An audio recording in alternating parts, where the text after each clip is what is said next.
Hi, everyone who is here early for our second half of the symposium.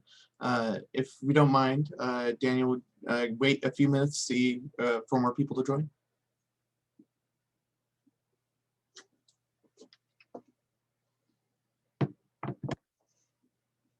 Thanks. And Henry, this is Richard. I'm going to be popping in and out. We've got a grad student meeting and a department faculty meeting as well as yours, and I can't do two Zooms at once. So I'll definitely be back in time for the discussion, and I certainly want to catch some of Daniel's presentation. So dear me, yes. No, that's completely okay. I know this morning there was a thesis defense in my department that well, I guess I was here, but I know there's plenty of conflicts this time of year. So there's defense crazy. There. I know someone defending in chemistry.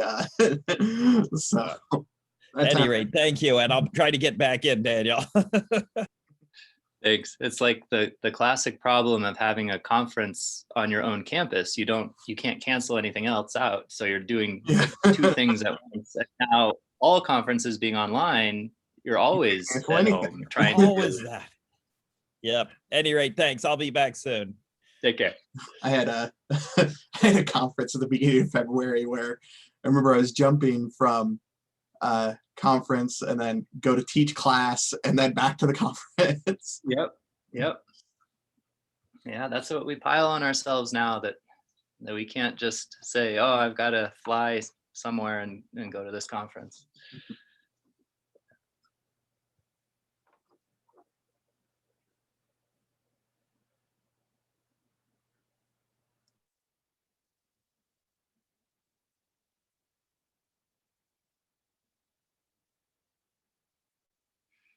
I was trying to remember, Henry, was there a symposium last year? No, we were originally planning on having this climate change symposium last year, but COVID-19 hit, and with everything shutting down and travel being difficult to arrange, let alone happen, we ended up canceling. Yeah, I figured it was one of the events early enough to the shutdown that it had to be canceled rather than shifted online. Yeah, the original plan was, it would have been, I want to say like 3 weeks after the shutdown. Yeah. So that was not enough time. No.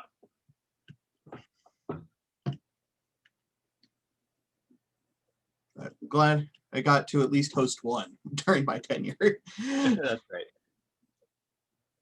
Yeah, despite the it's definitely been work, but a lot of work, but it's rewarding work. So the best kind.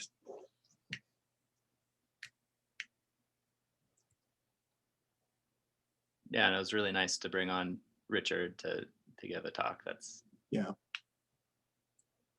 good to get really top people in the field. Yeah, that is one advantage of being all online. It's like, well, no one has to travel anywhere. Exactly. So it's like, if they're willing to volunteer their time, then perfect. Okay, I still see some people joining. We got one of our other officers. I'm sure Beth Ann can do the introduction better than me, or if Jessica were here, I'd ask her. I'm not sure if she's able to make this time or no. Right. She can't. She has another meeting, but sure, I can certainly introduce my advisor. That works perfectly. Then let's say we get started. Beth Ann, you can do the introductions. Okay. So this is Dr. Dan Cadol. He works in the EES department with hydrology, mostly focusing on surface water. He does do a little bit of groundwater and interactions and such. He's also working on the PINOS project, which is kind of the most famous project we have going on in the ES department, which is happening over, off to the side of Socorro, which kind of leads into the Rio Grande. But then, there's a lot of other things happening. So I'll just let him take it from here. Great. Thanks very much, Beth Ann. So make sure everything is sharing all right. So yes, I am one of the hydrology professors here, and like Beth Ann said, mostly focused on surface water. But since all water is connected, you can't really just do surface water without thinking of the groundwater as well. And so that will actually rear its head at several points during this talk. So my hope today is to just outline some of the likely and actually already happening impacts to water resources here in New Mexico. I'm going to focus in pretty tight on the Rio Grande. I'll bring in a few. They're bigger and more well-funded studies over on the Colorado River, since it's bigger and feeds LA. But for the most part, it'll be here in the desert Southwest. And what are we already experiencing, and what might we be looking forward to? So this image here on the right is the mighty Rio Grande, just late last summer. And you can see it's dry as a bone. This was just a few miles south of Socorro. And from that same visit, you can see the impact that it's having on the aquatic wildlife there. So I think, a big goal of mine today is to first think about water resources in general, and then it's easier to think about what are the impacts of climate change on our water resources through these various pathways. And water resources, the water that we get out of our tap, it's something that we tend to take for granted. It's if we think about it at all, it's only when it's not working, or when we're really desperate for that glass of water. So actually working and planning ahead, like so many things related to human nature, it's hard to bring the resources to bear on a potentially life-threatening issue if it doesn't seem to be happening right now. And with the combination of climate change and population growth, we are approaching the limit of our relatively fragile water resource and water delivery systems. So for us, I mean, this isn't actually just a rhetorical question. I want you to think, where will you get your water tomorrow? And where is that water today? What pipes, what pathways, what flow paths is it taking between now and 24 hours from now when you're going to need it? For those of us who live here in Socorro, and I think probably most on this meeting are from Socorro, we've got two main sources of water: the Rio Grande alluvial aquifer, which is the sediments that have been deposited by the river over the last several million years as the Rio Grande Rift has opened. And those sediments are filled with water, and the shallower layers are quite fresh because we have this beautiful, big for the region river flowing by, storing water in those porous sediments. Ultimately, that water that is in those sediments came down the Rio Grande from its source, mostly up in the San Juan Mountains, in mostly Colorado, but extending into New Mexico, around the Rio Chama and the Sangre de Cristos, and some of the rivers that flow like out of Taos and towards the Rio Grande. So that's one water source that we have. The second that we utilize is a purely groundwater source. We've got Socorro and Cedillo Springs, just west of campus here, up against the foot of M Mountain. Two big springs that deliver water into a treatment plant and then gets directed into the pipes here in Socorro.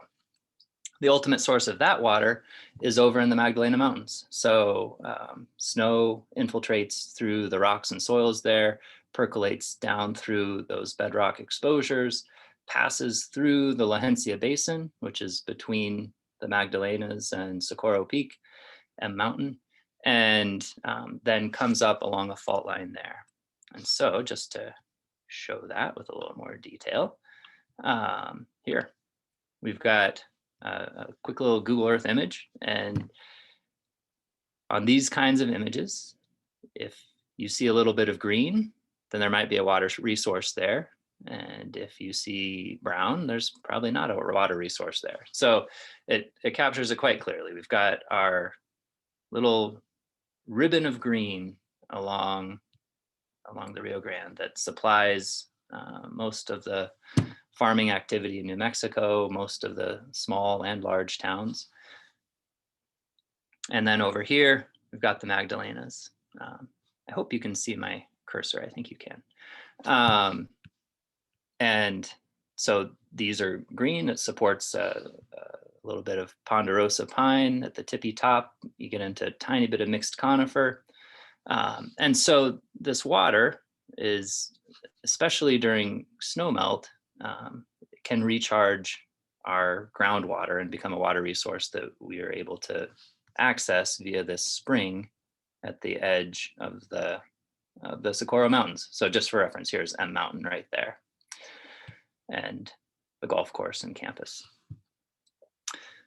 Now, probably most of you have driven up the road to Langmuir Lab and been up to Magdalena Ridge, and you can see that that's actually still a very dry area. There's no swamps or ponds or lush grasses exactly growing up there. It's still a semi-arid part of landscape. So most of that recharge happens during very finite periods when we have enough snow pack that's built up, and then as it melts, it's able to saturate the soil. Fortunately, the soil is fairly thin. So once that soil is saturated, the water can then percolate down into some of the fractures in the bedrock. Once it's a few meters down below the reach of the tree roots, then it's essentially sequestered from being evaporated or transpired by the vegetation back into the atmosphere. And at that point, it percolates down, crosses the La Hencia Basin here, comes up along this fault line. And a little bit of a zoom in. Here's Socorro Springs, and we then pipe that water into town. To access the alluvial aquifer, we have a pump over here near the Escondida exit, actually right next to the Eagle Pitcher plant, former battery manufacturing plant, that pumps water from this shallow alluvial aquifer, and we use it as well. Eagle Pitcher may ring a bell. That's actually a Superfund site. So you may not realize Socorro does have a Superfund site. The solvents from that manufacturing process were simply dumped into an unlined pit and leached into the aquifer. And there's a massive plume of solvents extending from that manufacturing site down towards campus.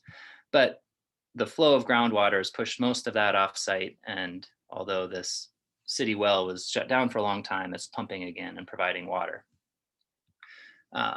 We instead relied on this spring water.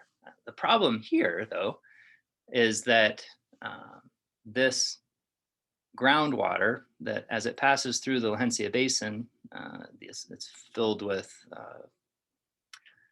sediment that was derived from volcanic material earlier, and it leaches arsenic as the water passes through. So as the water emerges from the spring, it has a high arsenic content, and it takes significant effort to treat it. So we've got two water resources in Socorro. One's the Rio Grande, vulnerable to climate change, dries up periodically, and if it stops recharging the aquifer, then we're in trouble. The other comes from the Magdalenas. As those get less snowfall, the recharge into the groundwater decreases there, It's a much longer flow path, so this resource is probably going to be available for thousands of years, but it picks up arsenic along the way. So it's not a perfect situation, but nowhere is the water resource situation perfect. It's always a little bit precarious. We're always trying to make ends meet. And that's where the challenges are when you start throwing climate change at things. Okay, so the next piece to think about is more about this snowpack, really. I want to dig deeper into that. The water in the Rio Grande, I said, okay, it mostly comes up from the San Juan Mountains, where for the most part it collects as snow over the winter time and then melts off in this big, beautiful spring runoff that supplies water throughout our state. And then the river tends to go dry for a few months until the monsoon season comes along in early July, and we'll get a few flash floods here and there. But the spring runoff is much more predictable, much more steady. It's a nicer water resource to work with. How do we keep track of this resource? Well, the Natural Resources Conservation Service, NRCS, they used to be the Soil Conservation Service back after the Dust Bowl when they were first founded, but changed their name to NRCS. They maintain a series of snow measuring sites in the mountains throughout the West. And this is one of them. It has a precipitation collector. It has a little sonic sounder on this arm here that pings down and measures the depth of the snow through time. And then they have workers who go out, collect snow samples, convert it to a snow water equivalent. So how many inches of water are in every inch of snow? Usually, somewhere between 0.1, 0.2 inches of water out of an inch of melted snow. So you'll see SWE all over the place here, SWE, snow water equivalent. And they averaged all these stations for a given watershed. This is for the Upper Rio Grande, and they report that. So this is the snowpack climbing as in this year, and I just downloaded this figure last night. This year in late October, remember we had a pretty early snowstorm here.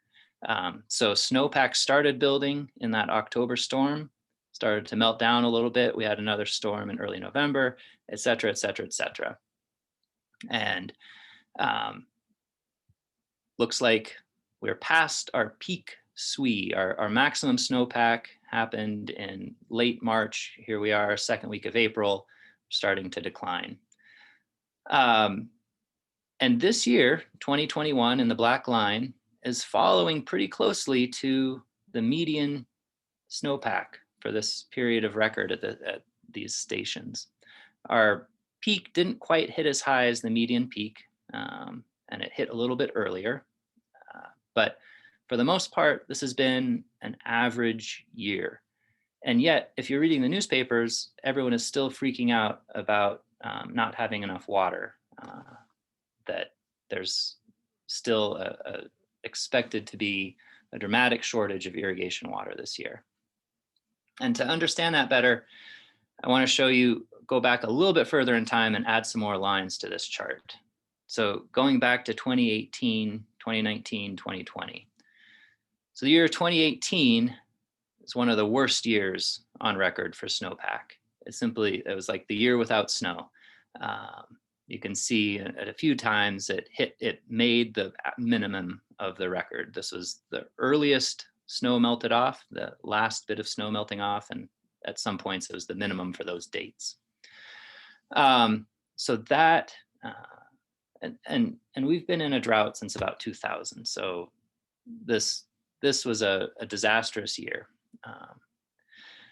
But it was followed by a remarkably good snow year. 2019, this pink line, you can see it started off average, and then in February and March, we just got these huge storms that kept piling up snow, brought us well above average.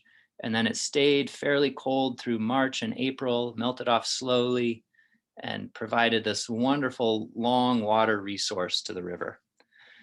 And it didn't fully melt off until about the 1st of July.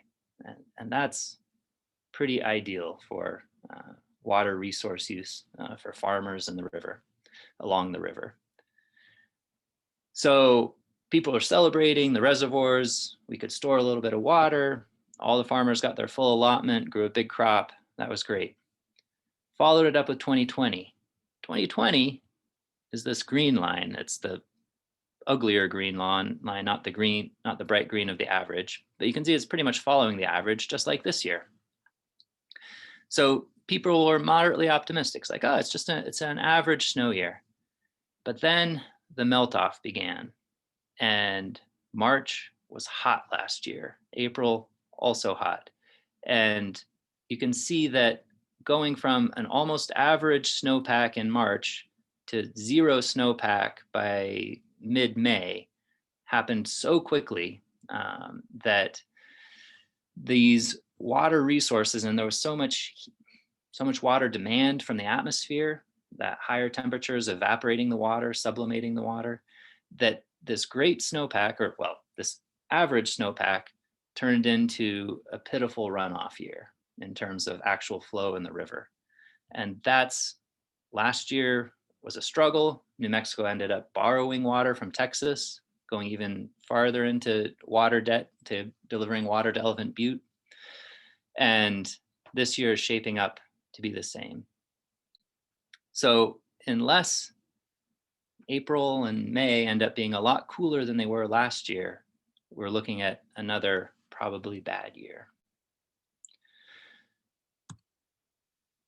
And how does this play out further downriver in large scale water storage? This is a time series of storage in Elephant Butte Reservoir, down between here and Las Cruces. And just looking at the few recent years here, this giant drop, this is the summer after that awful 2018 snow year, the year without snow. So we were stuck with, we basically drained Elephant Butte to the bottom. And then we had the wonders of 2019, a great snowmelt runoff. We didn't have to pull as much water during irrigation season. We were able to store some water and just pass through what was coming down for the farmers in Texas and southern New Mexico. And so the reservoir at the end of the summer was much higher. But when it came to 2020, just this past spring when COVID hit, we were all occupied with other thoughts, I guess, at the time. There wasn't much water that was able to be stored. The runoff was weak. And then over the course of the summer, we drained Elephant Butte right back down to the dregs again. And so here we are with almost no storage and very little water. Little water that we can count on coming in. And this is a totally different scenario than the fat years of the 1980s when Elephant Butte was frequently full to its rim, storing 2 million acre feet of water in its reservoir. That's about twice the annual flow of the Rio Grande. On average, the Rio Grande discharges about 1 million acre feet per year. So this is like 2 whole years of flow being stored. And we clearly have not been there since the start of the 2000s drought. Here's the year 2000 right there. You can see what we've been living in ever since. So what's behind this? Well, it's a mix of things.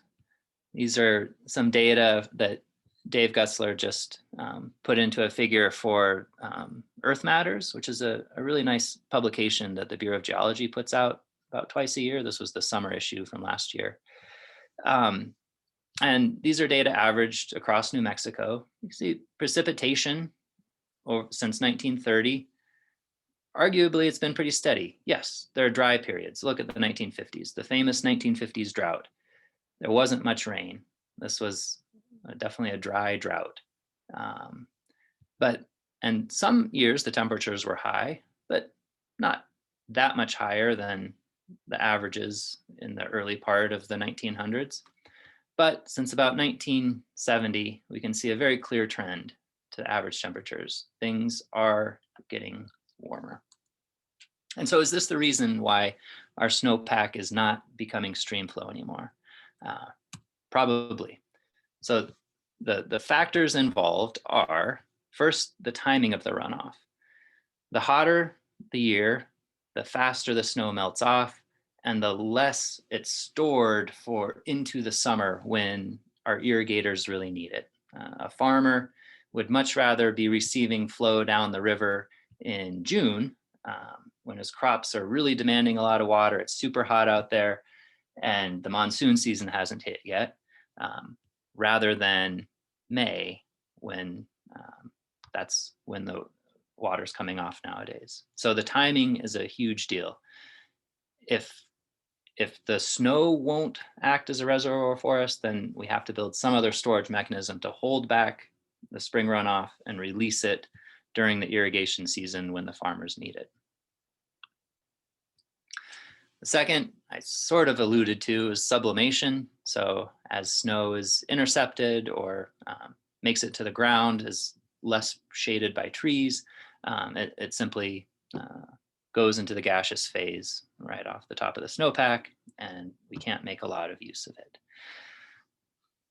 But the heat is even worse than this. In addition to evaporating away the water, it causes, it dries out the soil further downstream. So when the water does run off and starts percolating down some hill slopes, it hits drier soil and will go into that soil storage like a sponge. But also the plants will green up earlier and start transpiring earlier and using that water. And so the water is then being used in the forest, not making its way to the river and the humans below who rely on that. And this earlier spring green up is a widespread phenomenon. You see it back east, you see it in Japan. This is a very famous data set. Kyoto, Japan has kept track of the peak bloom of the cherry blossoms since the 800s, 812, incredible data set. And you can see that over the last 60 to 70 years, the timing of the blooms has gotten earlier and earlier and earlier. And just last month, on the 26th of March, it was declared peak bloom 2021. And that was the earliest peak ever recorded, back to 812 in Kyoto. So I'm not saying the temperatures in Japan exactly mimic the temperatures in New Mexico, but these are the kind of patterns that you see all over the world. Climate change is simply happening. there's no question about the data.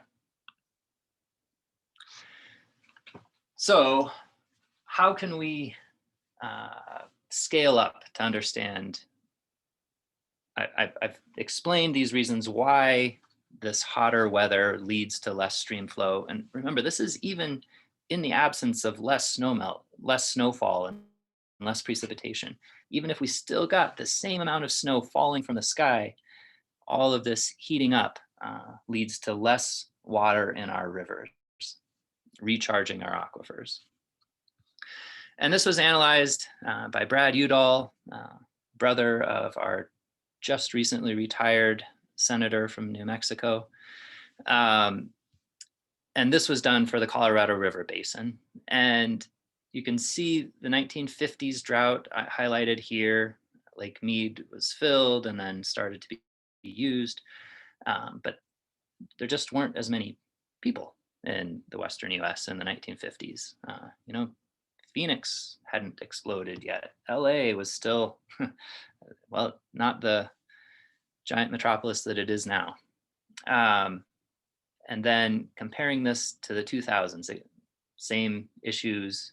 Doesn't this look similar to Elephant Butte? 2000, drop, drop, drop, and then bouncing around. And the reason it didn't even go even lower is because there are compact laws that kick in, agreements between states about who can use what water and how much.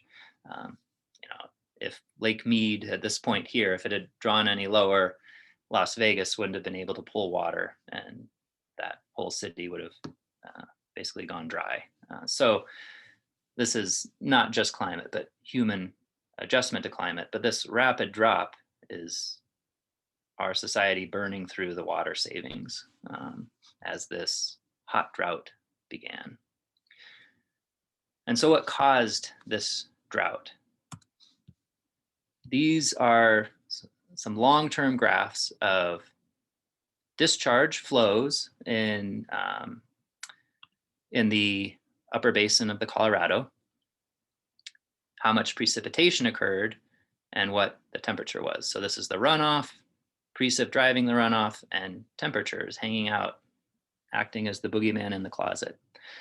And the discharges here are in billions of cubic meters, which is kind of an absurd unit. I'm, as a red-blooded American engineer, I demand all water resources be measured in acre feet. So a billion cubic meters, or at the very least, put it into cubic kilometers for these big of numbers, right? So that's about a cubic kilometer. So we're looking at 20 cubic kilometers of water flowing out of the upper basin states of the Colorado River into these reservoirs, into Lake Powell and Lake Mead each year. Just to put that in perspective, here on the Rio Grande, our average discharge is about 1 cubic kilometer per year, which is very roughly 1 million acre feet per year. So 20 times as much water coming down the Colorado. You can tell why there's more money and more interest in studying that particular river. And the pattern, the trend is for declining flows through time. You just fit a simple regression, you get a downward trend, do some sort of smoothing average, it's still clearly going down. Yeah, there are wet times every once in a while, but here's the 1950s drought, here's the 2000s drought. But take a look at the precipitation. The trend line to the precipitation is flat. If anything, just a tiny, tiny increase. I don't know that I believe that. And so we can say that the drought in the 50s, yeah, that was caused by low precipitation, but our drought now, it's quite close to average precipitation lately over the 2000s. Sure, it's not as high as the 80s, but this is not a low amount of precipitation. That's what we got in the 40s and 30s, and there was more stream flow then than there is now. And what's driving it? Well, probably this inexorably rising temperature. Udall proposes this nomenclature that I've adopted, that this is what we can call a dry drought. So there's less water resource because there was less rain.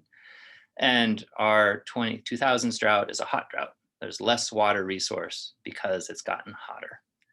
And if the atmospheric composition continues to change and along its current pattern, we will continue to get hotter and hotter and have fiercer and fiercer hot droughts.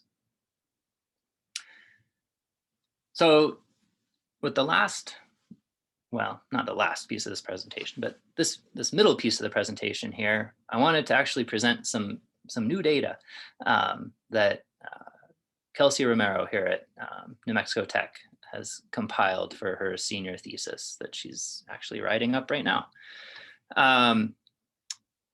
We were motivated by last year's weak spring runoff, and we said, well, can we explain that? Can we collect data and say it was because it was so hot during the spring? And so what she did is she picked some key gauges. One was the Ottawa gauge here on the Rio Grande.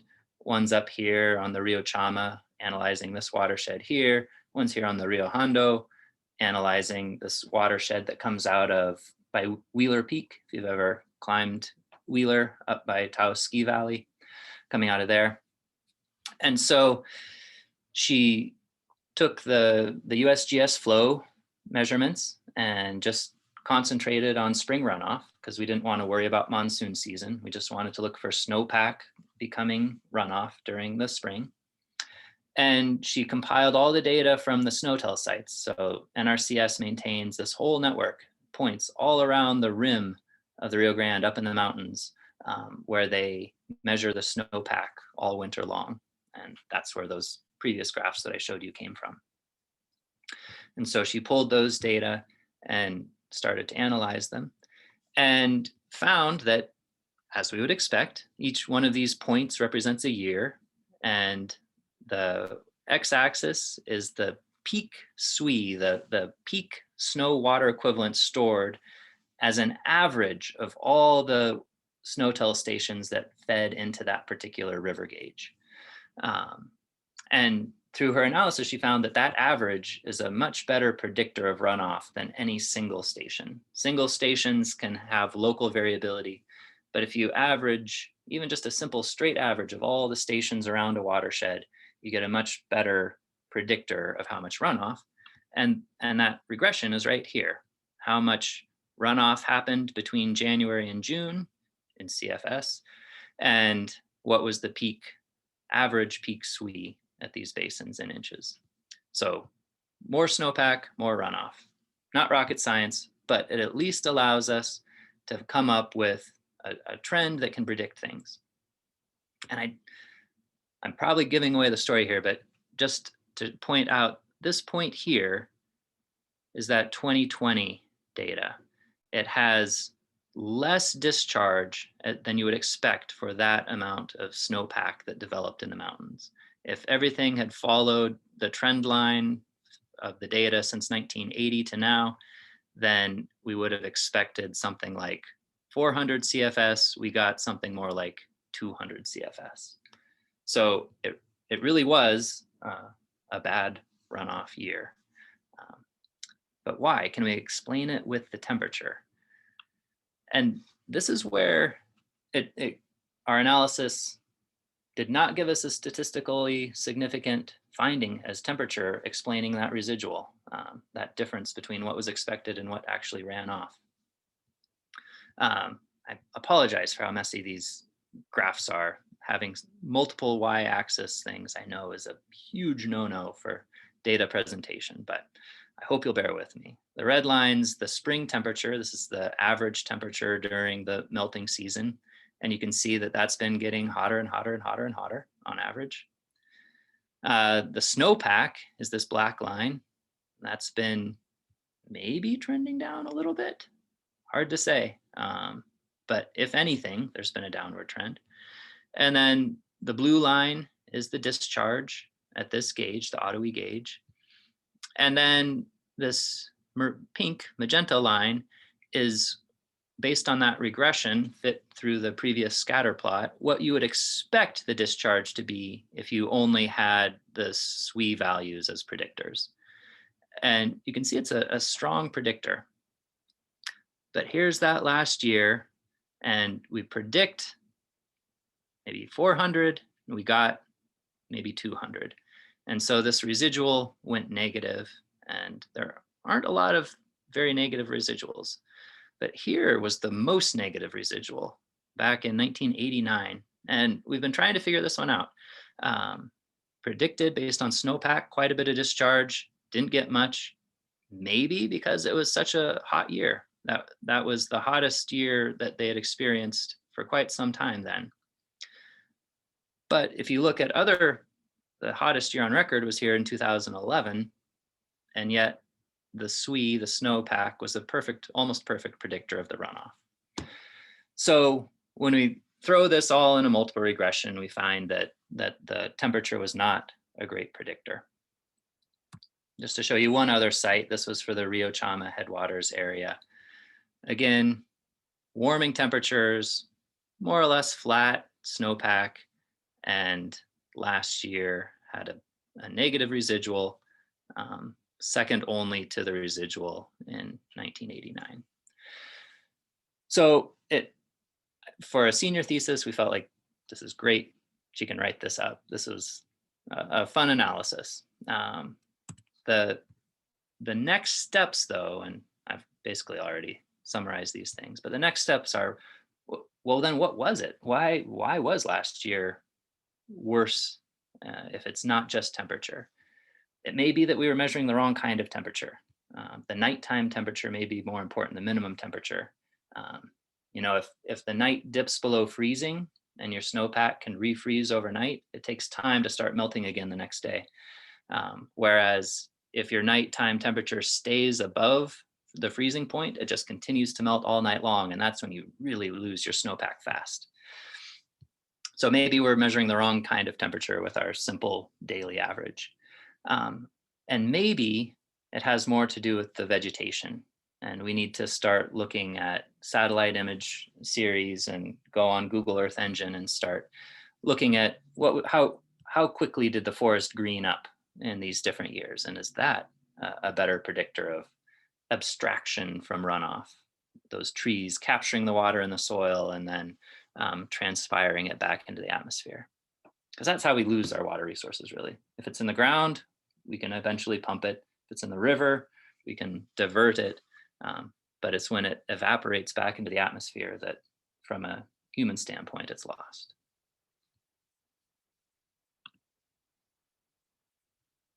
Okay. So the last little piece that I want to look at are some of the forecasts. Generally not good news on the temperature side of things. Although I should point out that this study here follows the RCP 8.5 emission scenario, which is business as usual. Basically, we do nothing to cut back our use of fossil fuels and just keep burning until the wells go dry. So hopefully it won't be quite this bad. But this gray line basically plots the soil moisture balance. We'll just look at the southwest one. Dry periods, wet periods. So good for vegetation growth, bad for vegetation growth. Here you can see the fat years of the 1980s dropping off to the 2000s. And if the models play out, we're just on the start of our roller coaster ride down. And for comparison, this back here is the medieval megadrought period. Some climate science classes call this the medieval warm period. That's kind of the European-centric view of things. It was a nice, sounds very pleasant, right? The medieval warm period. Here in the Southwest, it's the medieval megadrought period. And so we would be looking at sort of baseline values that are worse than anything in this period. And that's when, you know, the civilizations here in the Southwest were collapsing. The Chaco culture disappeared. The Anastasi's migrated away. The Puebloan ancestors kind of gave up down here. And it's based on distributions that are the medieval megadrought period is based on this brown distribution. Here's the recent past distribution. And just that extra bit of dryness down there is what basically leads to the megadroughts. And then the models predict this new red curve, which is like a whole order of magnitude drier than those medieval megadroughts. Just another picture showing just how, I guess the point here, I should make this point. Here in the Southwest, things are naturally super variable. And European settlers, especially Anglo-American settlers, have been here in a pretty cushy period. I mean, this is a very wet period since the 1800s. Here's the 1950s drought that people look back at with trepidation. And compared to other historical droughts, it was piddling, it was nothing. And so not only are we living in a place where mega droughts have been the norm for thousands of years, we are pushing ourselves in a direction where things get drier and drier as a baseline. And so an internal deviation like this that we saw, say, in the medieval warm period would really do a number on society from a lower baseline, basically. I'll skip through some of these.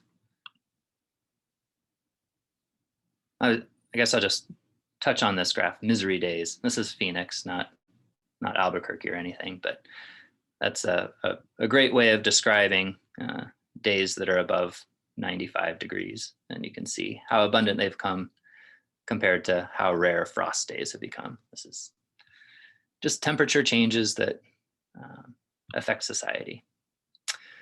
So the last, we're going to take 5 minutes here to talk about precipitation changes. So we already know temperature is looking bad, and it has a major effect on water resources.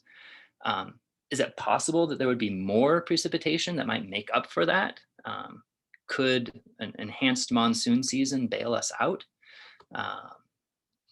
Well, that's hard. It's much harder to predict. The models are much less certain with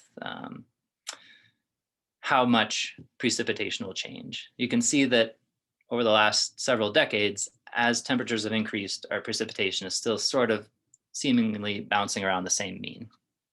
So it's a little bit of evidence that it's maybe not as sensitive as the temperature itself. But here's another view of things. I really like this paper because, well, Wally Broker just passed away a couple of years ago, but he had such a blunt way of writing and a direct way of writing, and encouraged that in his students and co-authors. And so I've always kind of loved this paper. It helped me understand things that I don't think I would have otherwise, just due to its the way it was written. So just a shout out to good writing and good science communication that we should all aspire to. So again, not depending on models, but just looking at historical climate, trying to understand the Bowling Ailerod transitions when it was warm versus Little Ice Age when it was cold. Can we look at the paleoclimate during those periods as hints of what happens during warm versus cold periods? And we have these seasonal differences in where they call that the thermal equator, basically where the ITC, intertropical convergence zone, occurs, and it migrates north and south as the hemispheres warm and cool. And so a rapid warming of the northern hemisphere, like we're getting as the sea ice melts, can pull our convergence zones to different locations. And we have hints of what that does when we compare the Bowling Ailerod climate versus the Little Ice Age climate. And based on this analysis of, okay, where are these trends happening? And this is a fairly broad and, a little bit broad stroke compilation of a lot of different studies and what you see across the world. But it comes up with a fairly coherent story of when when things are colder, we get better storm tracks through the Southwest in the wintertime. So more snow building up in the San Juans, providing more water for the Rio Grande. As you get to warmer temperatures, those storm tracks drift north and we get our mega droughts. But we also get larger monsoons, and mostly they're talking about the Asian monsoon, but we've got a monsoon here too. So it's possible that our summer monsoon season might strengthen, but we may lose winter storms. And so this was sort of their take-home messages here, and I'll just point out the second one here. Northern Hemisphere monsoon rainfall would intensify. But is that a good trade-off? Is trading away our good winter snowpack in the mountains for flashy, destructive monsoon floods in the summer a good trade? I would argue not. yes, we can capture that water if we're careful, if we build the right infrastructure, and we should probably build infrastructure so that when our arroyos flood, we can infiltrate that water in ponds, get it into the ground where it won't be evaporated, be able to pump it later when we need it. But that's a lot harder than letting the mountains serve as our water towers for us. So in conclusion, the increased prevalence of hot droughts due to evaporation and transpiration of water are probably the most likely outcome of climate change here in the Southwest. Reduced river flows as a result of that appear inevitable. On top of this reduction, we have a lot of natural variability, and we've been playing on the wet side of things for the last few centuries, and regression to the mean may bring us down to the dry side soon. And monsoon moisture may pick up, but it's probably not going to be enough to save us. And so storage, especially storage as groundwater where it can't evaporate, is probably going to be critical for figuring out a way for our desert society to eke through the coming century. So with that, I would be delighted to try to answer any questions and just have a discussion on any of this that you guys may be familiar with or want to dig deeper into. Thank you, Daniel. I hope everyone can give their round of applause from home, either unmuted or muted or with reaction. Yeah. Who has the first question?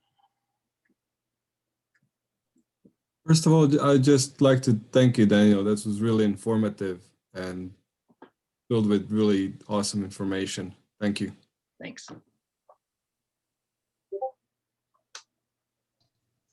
So here's my question, Dan. Should we be living here in the Southwest?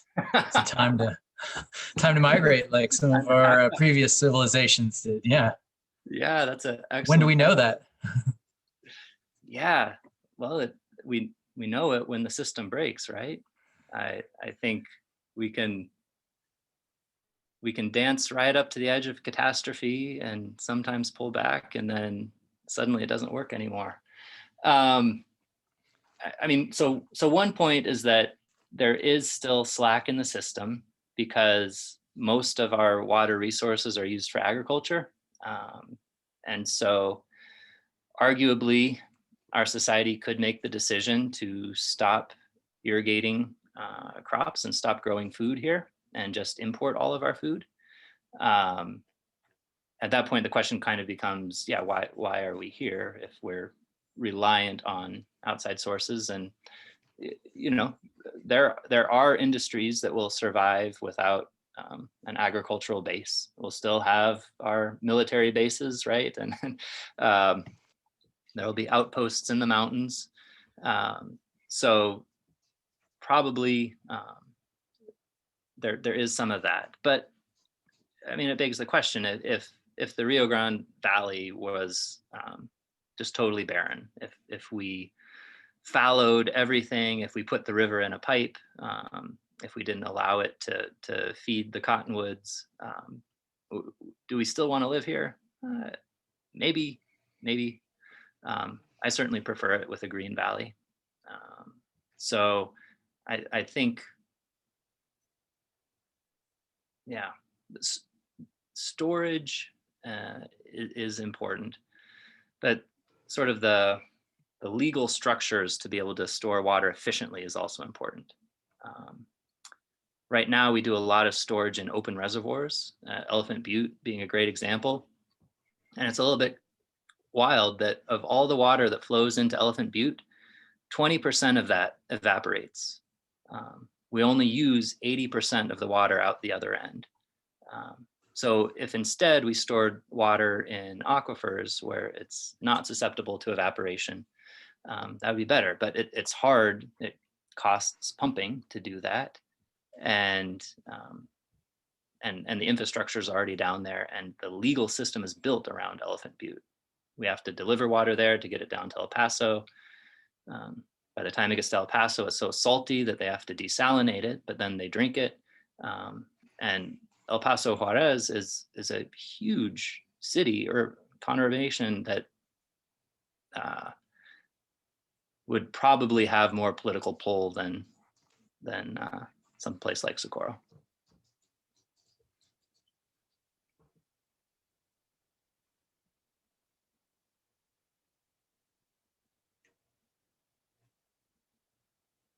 I have a more practical question if nobody else does. What's Sure. the storage situation? I know it's not the Band-Aid approach and doesn't address the underlying issue, but the storage situation in the reservoirs up north, Navajo Lake, all the other small ones up there, is that tapped out? Is that available? Or?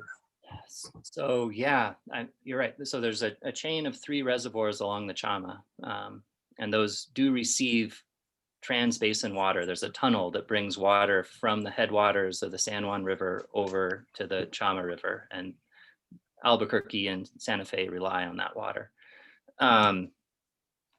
And we are in a current legal state. So the Rio Grande Compact is the agreement between Colorado, New Mexico, and Texas on how to share the water in the river. And New Mexico is behind on its deliveries to Texas. And really it's deliveries to Elephant Butte. From the compact point of view, Las Cruces is just part of Texas. And so we are in a stipulation of the compact has been crossed, that we owe so much water that we can't store it there legally anymore. We have to let it flow in order to get down to Elephant Butte and meet our deliveries. And so that's why this year, the irrigation districts like the MRGCD, the Middle Rio Grande Conservation District, told all of its farmers, so normally they open the gates to irrigate the fields on March 1st.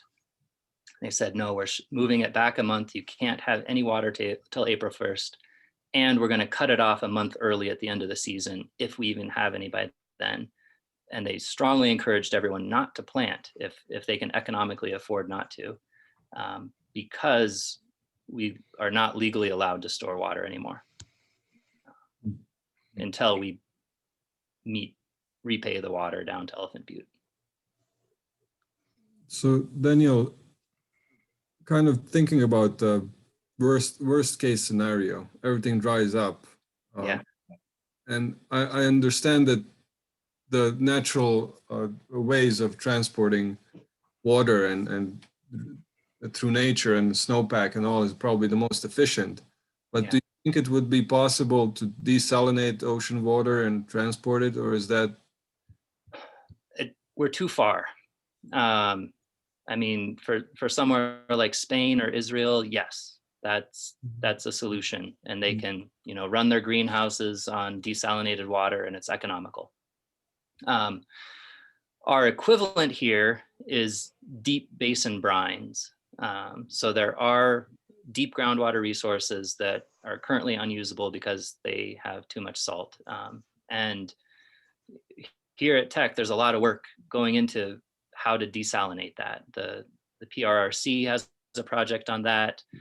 Frank Wong in environmental engineering has a system for desalinating produced waters from well fields. So there is a great deal of interest in making that a usable water resource.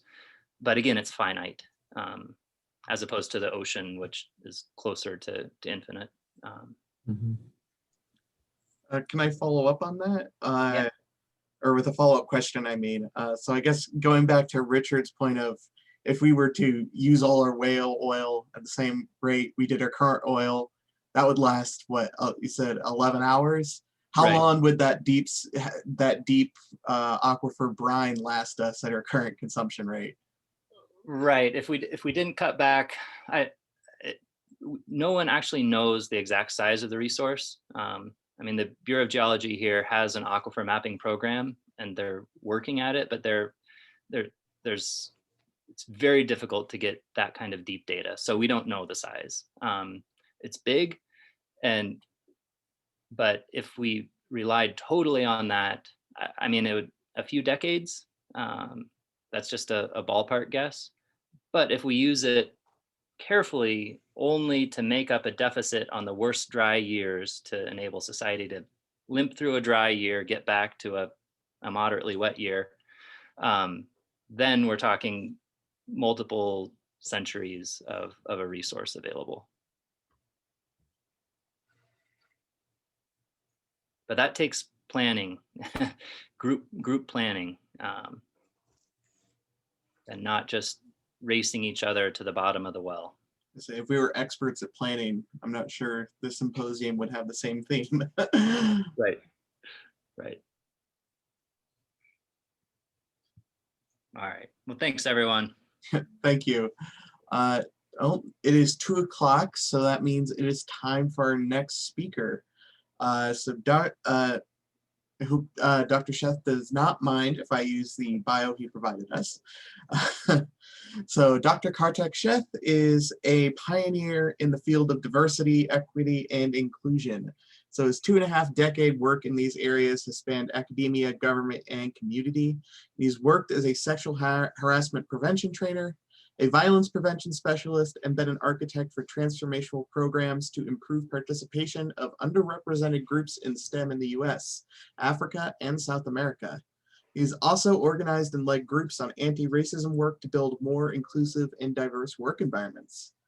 Dr. Sheath has also been a leader in environmental justice. In LA, he organized a local grassroots activist group that worked to make the planet a better place. He's currently working on advancing scientific research towards UN sustainable goals. And he has served as a member and chair of the American Astronomical Society Sustainability Committee, which has worked to make conferences greener. He's also an entrepreneurial leader for interdisciplinary evaluation of socioeconomic benefits and recently founded a nonprofit to inspire and develop local leaders in problem solving towards sustainable development solutions. Dr. Sheath is also a distinguished scientist whose research has primarily focused on the formation and evolution of galaxies over all cosmic time. And he will be giving a talk on the intersection of climate change, economic disparities, and social justice. So I will let him take the floor. Thanks so much, Henry. So you'll have to pardon me. I'm like really reeling from the second dose of the Pfizer vaccine, and it's really knocking me down. So we're down to 9 people. Should we wait, Henry, or you think you want to just keep going? I think we should just keep going, I think. Okay, all right. Let's see. Hope I think I'm not sharing the right thing. Yep, I think I'm sharing the right thing. Okay, cool. Do you see my screen? Yes. Okay, excellent. So I kind of divided this talk into 3 parts, and so just wanted to say thank you to Henry and to Tiara for inviting me to speak. You know, I wrote an abstract where I think I was trying to be really ambitious to force myself to really try to put the pieces together for these 3 pillars of climate change, economic disparity, and social justice. And then the more I thought about it, the more I thought, well, maybe I should do this talk in a way where I can get people more involved in a hands-on way. So I've kind of divided this talk into 3 parts. One, just inspired by what Julian did earlier today, just thought I would, especially because a lot of the audience members were going to be graduate students, I thought I would just talk a little bit about my journey. As you can see, I get bored very easily. I do lots and lots of different things in my life. And like every 6 years, it feels like I'm changing a job. So currently I'm at NASA headquarters. I'm a civil servant and a program scientist, and I'll kind of take you through my journey in part 1. Kind of want to introduce you to the Empowered Earth Alliance and why we set that up. And I'd like you to just think about contrasting that with what Julian talked about and contrasting it with kind of what picture that Richard painted earlier. And I think there's a lot of rich discussion we can get into as to what should we do next. I'm more interested in what we should do next than identifying the issues that exist. And then the third part of the talk, we're going to end the second part with just an interactive exercise. So we're not all just staring at a screen, but hopefully we can all interact with each other and chat. And then the third part of the talk, I am going to use my work in anti-racism to kind of challenge you to say, take the lessons learned in how we did this work to then apply it to any kind of social justice work that you want to do. And I think whether you're a scientist, whether you're in private sector, public sector, I think we can all do a little bit more than we are to make the world a better place to be. So that's my challenge. So those are the 3 parts. Just a brief background for myself. I grew up in India, in Mumbai. We still call it Bombay amongst family, just in a relatively poor household, so that's my mom and dad and myself and my sister. One of the few times we actually traveled, and that's the Himalayas in the background when we went to Kashmir. And I grew up till I was 14 in India, and then we emigrated as a family to the United States. It was a very interesting first few years because the family, we didn't have any money. So my sister had to end up going back to India. My dad ended up living as a boarder in New York City, trying to find a job because he came in his 40s, really struggled to find a job. And I spent a year in Iowa with an uncle and aunt, and then a couple of years in New Jersey, and then ended up at Grinnell College in Iowa. And I had never seen the college. We didn't have any money to go visit any colleges. So I basically picked it out of a brochure, and it was my alumni interview that convinced me. And I ended up doing a liberal arts degree.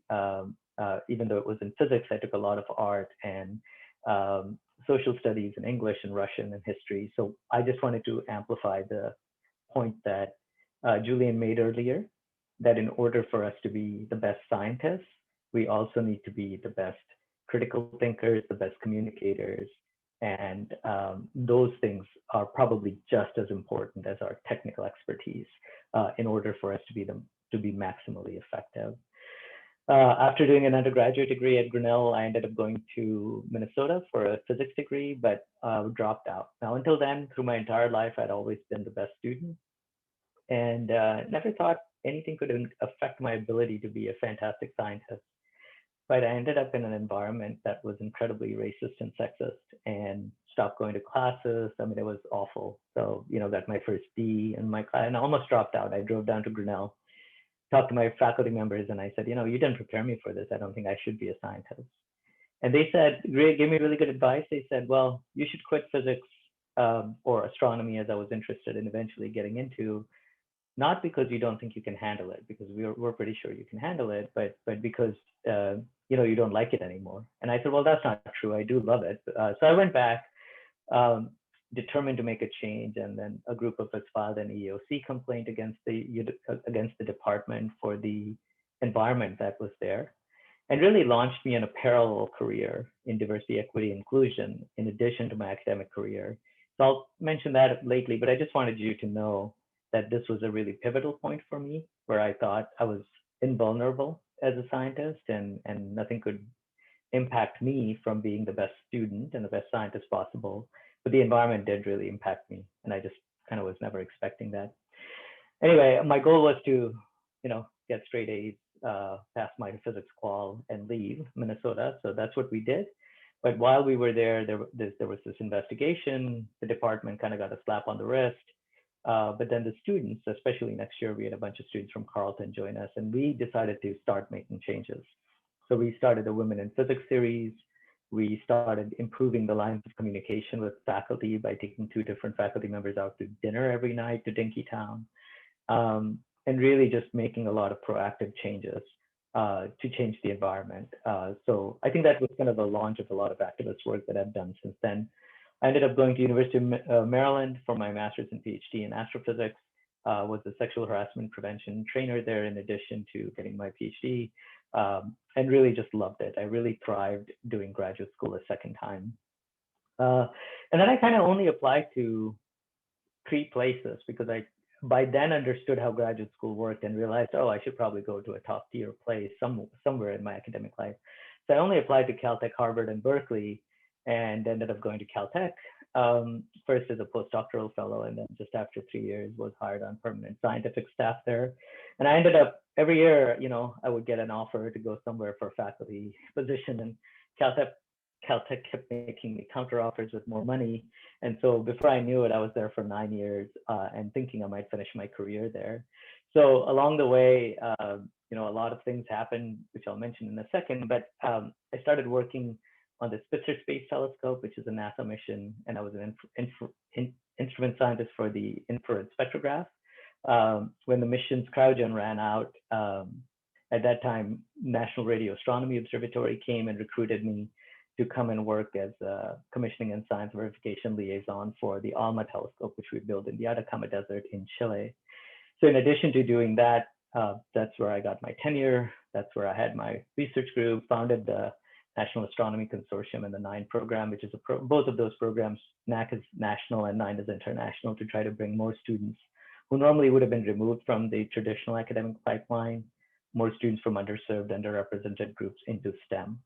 So I'm really proud of the NAC program. It's still going. I know Tiara is working very actively in it even today. But my biggest highlight that I just wanted to brag for a second is that the first 2 students in that NAC program, Diana Powell and Sinclair Manning, both got Hubble fellowships. These are extremely prestigious fellowships in astrophysics, and they will be only the second and the third Black woman in the entire history to get that fellowship. So I just feel so proud of them, and sort of feel like we achieved the goals we set out in that.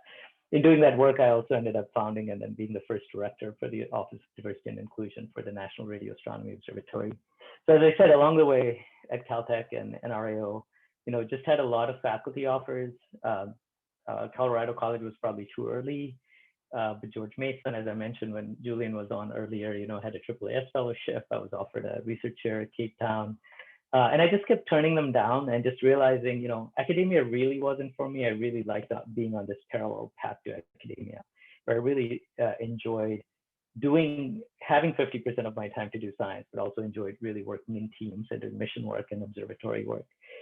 So I was at NRAO from 2009 to 2015. And then kind of as soon as I got tenure, decided, okay, kind of feel like I've achieved my academic goals. I was getting bored because I felt like I was going from one conference to another conference around the world, same group of people, windowless conference room in some other exotic place, but not really making a lot of progress.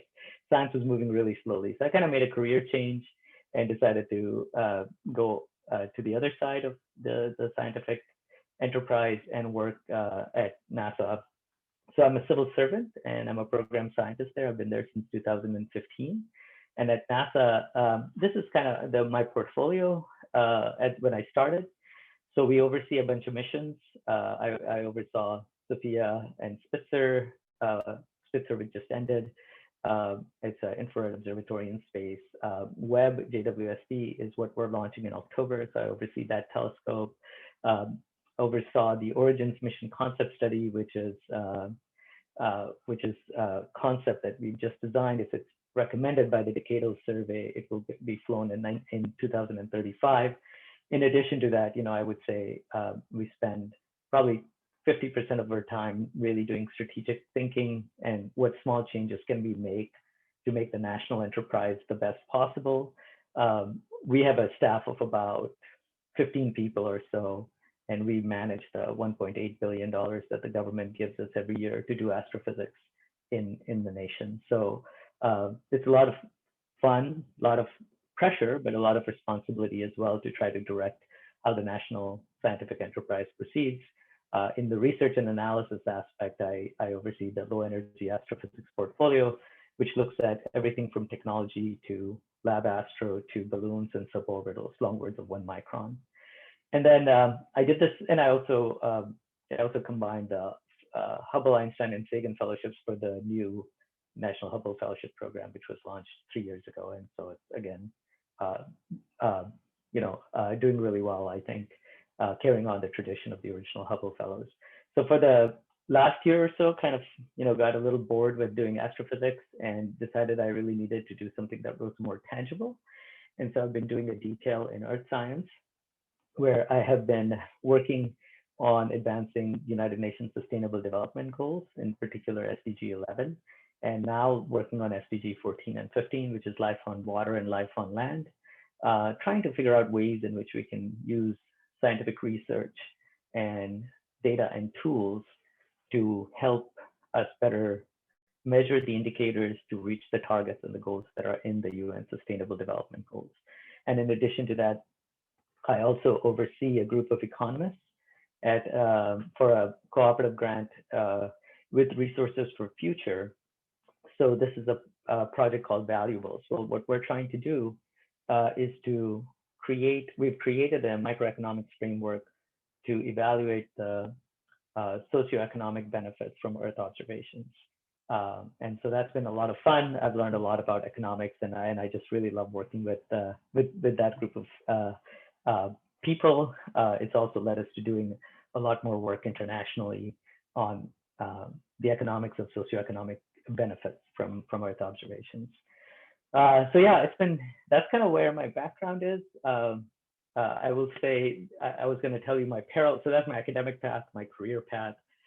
Parallel to that, this is my path in inclusion, diversity, equity, accessibility, and just point out a few things. This is kind of chronological. Some of the things that really had a huge impact on me were, when I was a new immigrant, just the amount of xenophobia that my family faced and Asian Americans face in general, but you never hear about it until something like Atlanta happens. But we all have those stories, right? We just kind of bury them and not talk about them. At Grinnell College, we had a fantastic workshop by Keisha Scott, which always has been a really powerful memory for me, where she makes different groups of people stand in front of the whole class, and the whole group starts yelling out stereotypes and caricatures, etc., about your ethnic group. And it's an incredibly powerful and painful process to go through. But I think what she emphasized is that this is the world you live in, and in spite of that, you're thriving. So one of the things she emphasizes is that you, as a person from not the normative majority group, have to really be strongly allied with other people who are going through the same kind of environment. So that was a really, really transformational moment for me. Anyhow, I talked a little bit about Minnesota and Maryland. When I was at Caltech in LA, I worked for the LA Commission on Assault Against Women and did a lot of work in the community, working with domestic violence survivors and sexual assault survivors, and trying to build a community that was nonviolent, working a lot with teenagers and community college students. In Charlottesville, as I mentioned, I founded the NAC and the 9 programs. And then at NASA, I kind of was burnt out because I was like, this is just a lot. I was spending my winter months in Chile, bringing Alma to life. I had my own research group. I was running my S4G program, which is a legacy program at Spitzer, and doing the diversity, equity, inclusion work. So when I came to NASA, I said, I'm going to take a break and just kind of chill out because I was so close to getting burnt out. So I did little things like code of conduct and making changes to the diversity panels, etc. But then when George Floyd and Ahmaud Arbery and Breonna Taylor were murdered, I was talking to a mentee of mine, Brittany Kamai, and we said, we need to do something that will shake things up. So her and me and maybe 6 or 7 other people, we did the Shutdown STEM campaign, which you are probably all familiar with. And it really exposed me to the power of social media and how powerful social media can be in creating change. And these young folks really inspired me to not be quiet and really speak up. So over the last 8 months or so, I've been very, very active and re-engaged. At NASA, I was the co-chair of the Science Mission Directorate Anti-Racism Action Group with Thomas Zurbuchen, who's my associate administrator. Been writing a lot of essays, and then the goal is to eventually establish a revised version of the NAC program called DCA STARS. And this is my dream, is creating a Dumbledore army of white people actually who will stand up to injustice and be able to speak up. So, people like me don't always have to be carrying the flag. So we're doing that. We have an outside NASA anti-racism group that a lot of my colleagues, including my boss, come to, and I'm really hopeful. This is the most energy I've seen in wanting to build a more just society, I think, in my entire life. And Keisha, who I mentioned before, said, in the civil rights era, over 9 years, there were maybe 2,000 protests and 20 states involved. But in the 8 months after George Floyd's murder, the entire country and the world was involved with so many more people from all backgrounds participating in it. So I'm really hopeful that we're working towards building a much better world.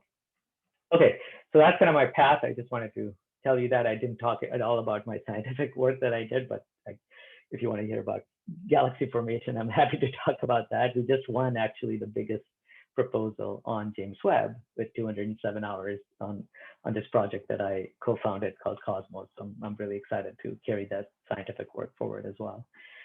So apologies, Richard, I'm not going to go into hard science today, but if you want to hear about hard science, I'm happy to do that another time. So I kind of wanted to talk a little bit about what I've been thinking about lately in terms of climate change and sustainable development. And the turning point for me was really going to the World Urban Forum. So this is a meeting that's held every 2 years by UN Habitat. This was in Abu Dhabi, and it was just an incredible conference. There were people from, there were 24,000 delegates. It was like an AGU, but from all around the world. It was right at the beginning of COVID. So I remember carrying like, sanitizer everywhere, not shaking anybody's hand. So it was a little bit dicey to have the whole world come to Abu Dhabi. So I was a little concerned about that. But here are just some really fun pictures. We got to tour a city that the Emirates is building that's completely sustainable. Got to go to this amazing mosque. And these mosaics are enormous. It's really hard to get a feel for how big this is, but it's pretty impressive. And then, in the conference center, you saw all of the sustainable development goals all over the place, and just some great talks. So if you ever get a chance to go to a United Nations meeting, I don't know if all of them are like this, but this was incredible for me to see the whole world coming together and trying to solve problems. But one of the weird things that happened to me as I went and talked to different delegations was, and this is kind of going back to Julian and Richard's talk earlier, I found that it really was difficult to just get people to take the data that NASA or ESA or any of the Western countries are creating and accept it, even if you gave them tools. A story that really stuck with me was with the UN Habitat folks who said, we want people to work on measuring indicators for SDG 11, which is sustainable urban development. And we've gone and done workshops at a variety of places. But when we do these workshops and really smart people come, they understand the data that's collected, they understand the tools that they can use, and they basically tell us, you know what, thank you, this is great, but since you already have the data and you already have the tools, why don't you make the measurement for me?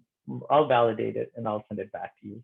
So I realized that there really was a lack of trust and a lack of real commitment that was preventing us using sort of all of the science and data products that we're generating, that that we as scientists feel like there are no borders, everybody should use them, but decision makers are not really using them. So that, I came back after to NASA, and I talked to people here, and I said, hey, I really want to try to work with this team in Botswana. Is anybody interested? And basically everybody in Earth Science and Applied Science Division passed on this. And then I was like, well, I still want to do this. So it led me to establish this nonprofit that we've started called Empowered Earth Alliance. And it's a little bit different in the sense that rather than trying to co-develop a product, like you heard Julian say, and rather than trying to give somebody the answers, like somebody has a need for water, we could dig a well. That's not what we're trying to do. We could give them schematics for a well. We're not trying to do that. What we're trying to do is to really work with partners, local leaders, to empower them and inspire them to learn or develop problem-solving skills, so that in the end, whatever challenges they have, they're going to design, own, and implement the solutions to their challenges in a way that we hope will be sustainable, resilient, and holistic, but that they're evidence-based. So that's kind of our vision, is to inspire people to create sustainable solutions for a thriving planet. And as I said, the way we want to do this is by empowering local leaders to learn how to do problem solving. And I say this, I'm taking a little bit of time to say this, is because all of us as scientists, this is what we learn. We learn how to problem solve. And if we could teach other people how to problem solve, then it can really be a fantastic multiplier.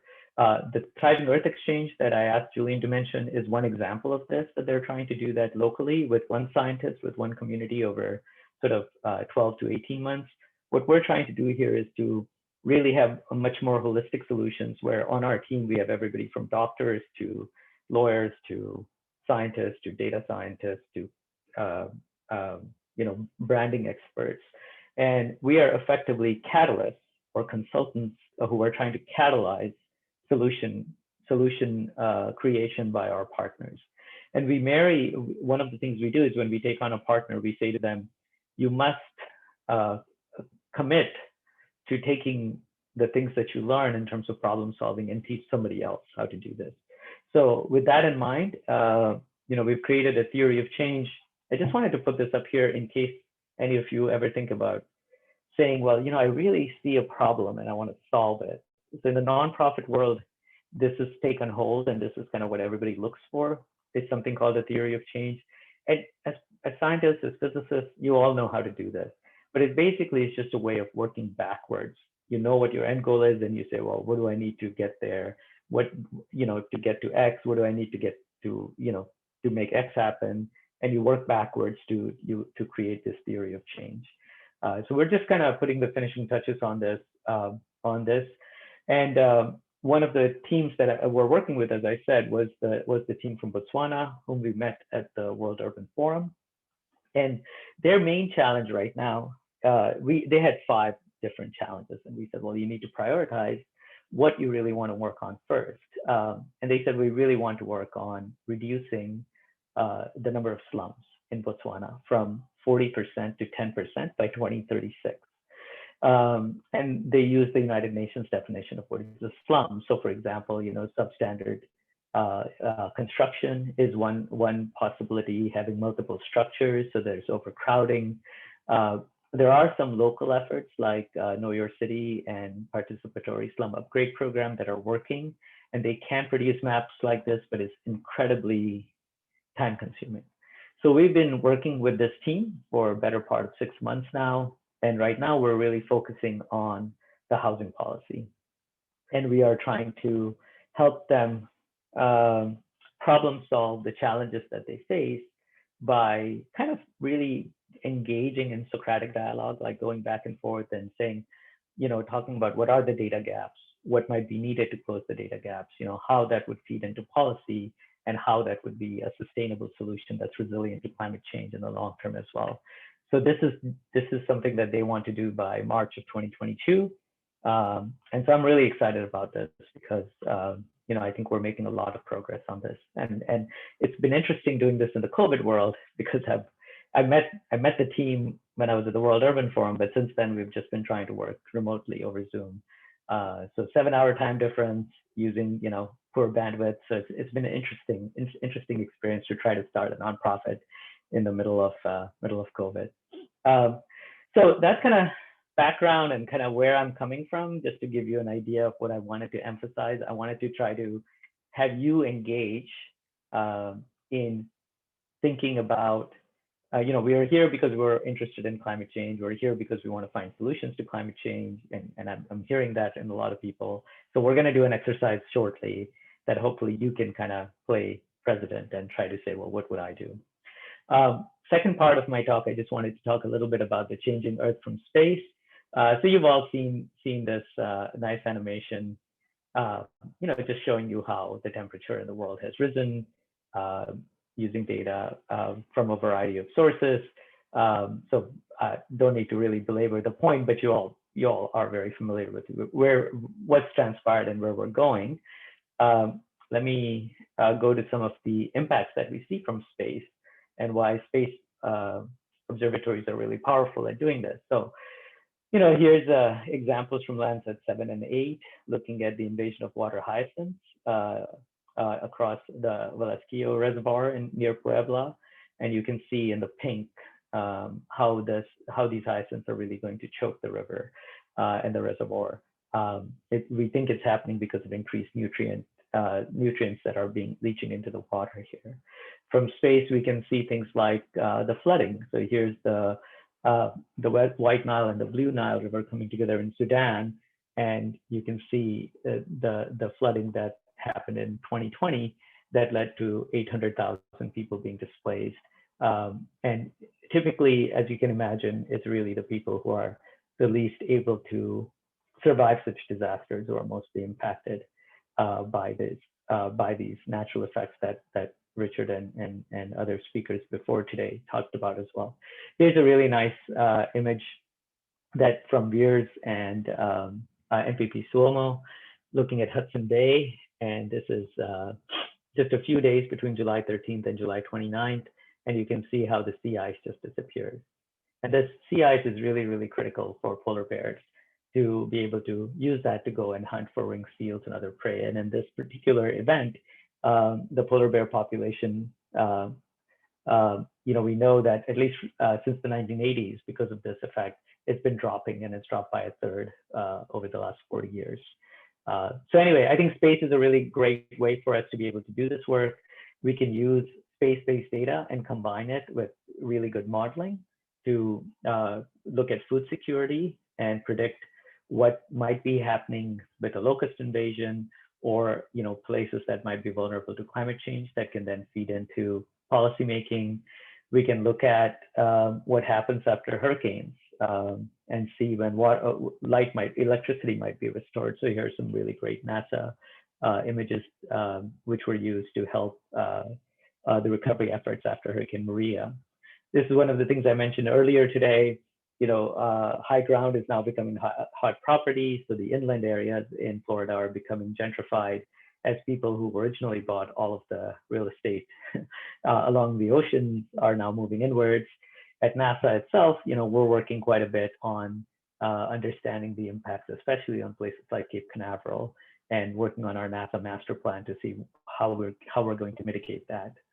And space is also a great way for us to see inequality. So here's a really great website called unequalspaces.com. On the left is Mumbai, my hometown, and you can just see, the areas that are slums. They're really tightly packed together, and the more greener and developed, prosperous areas to the right.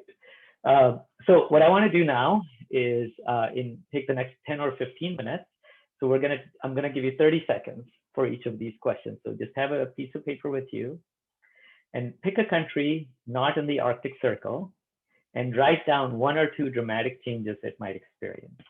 And I'll give you 30 seconds going now.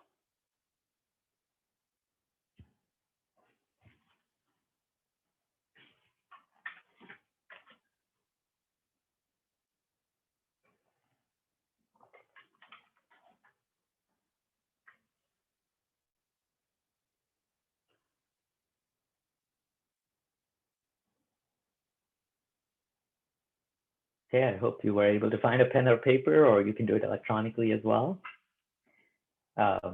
Move on to the next thing here. Okay, for another 30 seconds to a minute. Now imagine you're the president of this country. What would you do to adapt your country to the 1 or 2 dramatic changes that you wrote in the previous question? And what will be your biggest obstacle to these adaptations? So why don't we take a minute to think about that and write it down on a piece of paper as well.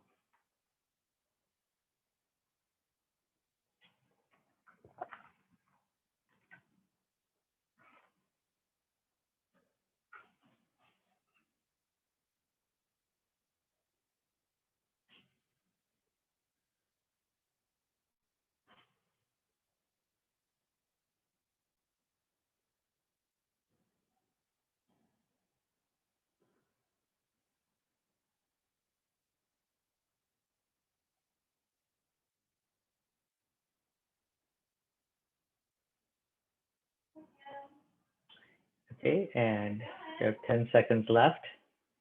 And we're going to do 1 more questions before we break up into smaller groups. So you're still the president of the country, and you have to do 1 more challenge if you want to be reelected. And you have to ensure that you've ensured equity in your country to make sure that people who are poor and rich, people who are historically disadvantaged, are also going to be included in your adaptation plan. So what will you do to ensure equity in the adaptation?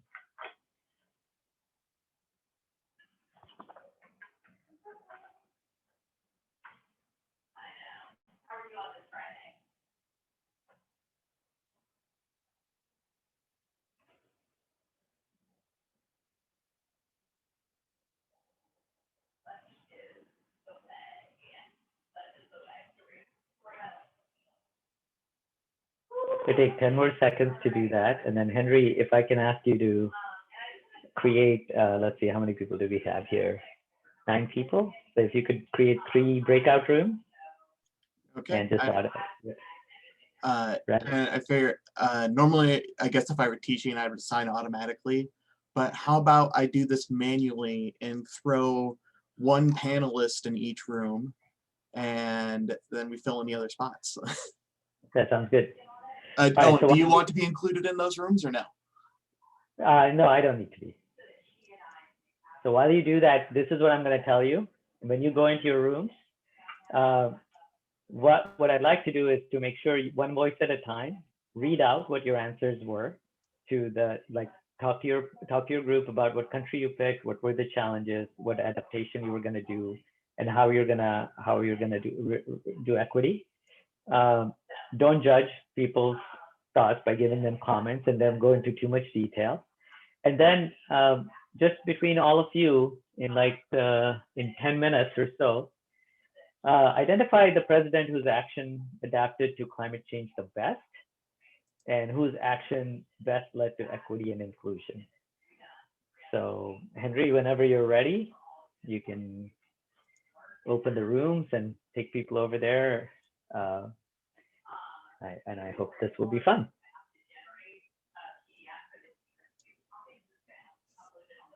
Okay, rooms are open, and it looks like we have 2 people per room. I guess I could collapse those into 2 rooms.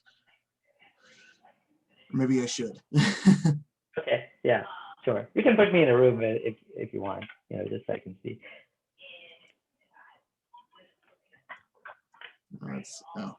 Can I force it to close early? Yeah, you'll be able to close it in 10 minutes. It's like 45 seconds.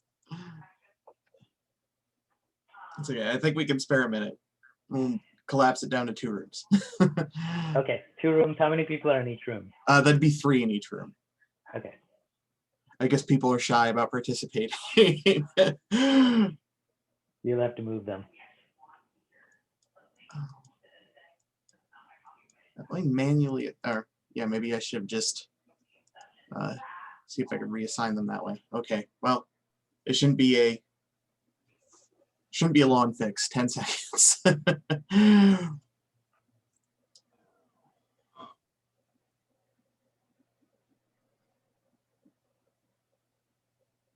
Hey, sorry about that. We're going to reduce to 2 to keep the number of people in there higher. Let's see.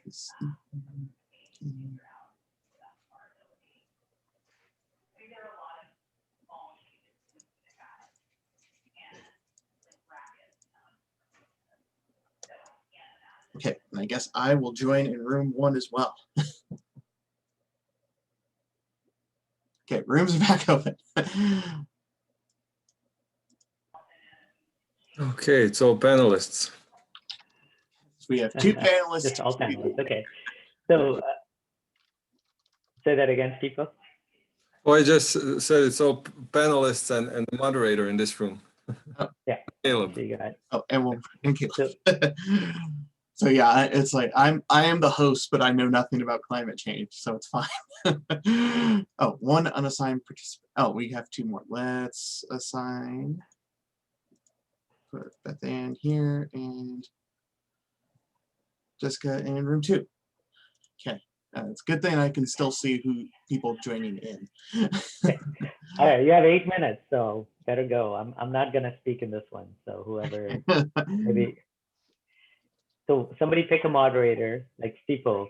I'm picking you in this room as the person who moderates this. Okay, so Caleb, why don't you go ahead and present your country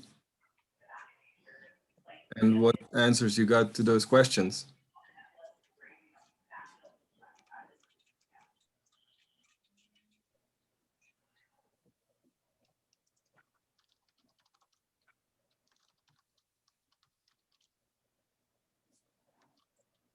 Can you hear us? Oh, I yeah. can hear it. Oh, yep, there you are. So I would just. So we pick a country to be president of and then tell how we would do better with the climate change, right?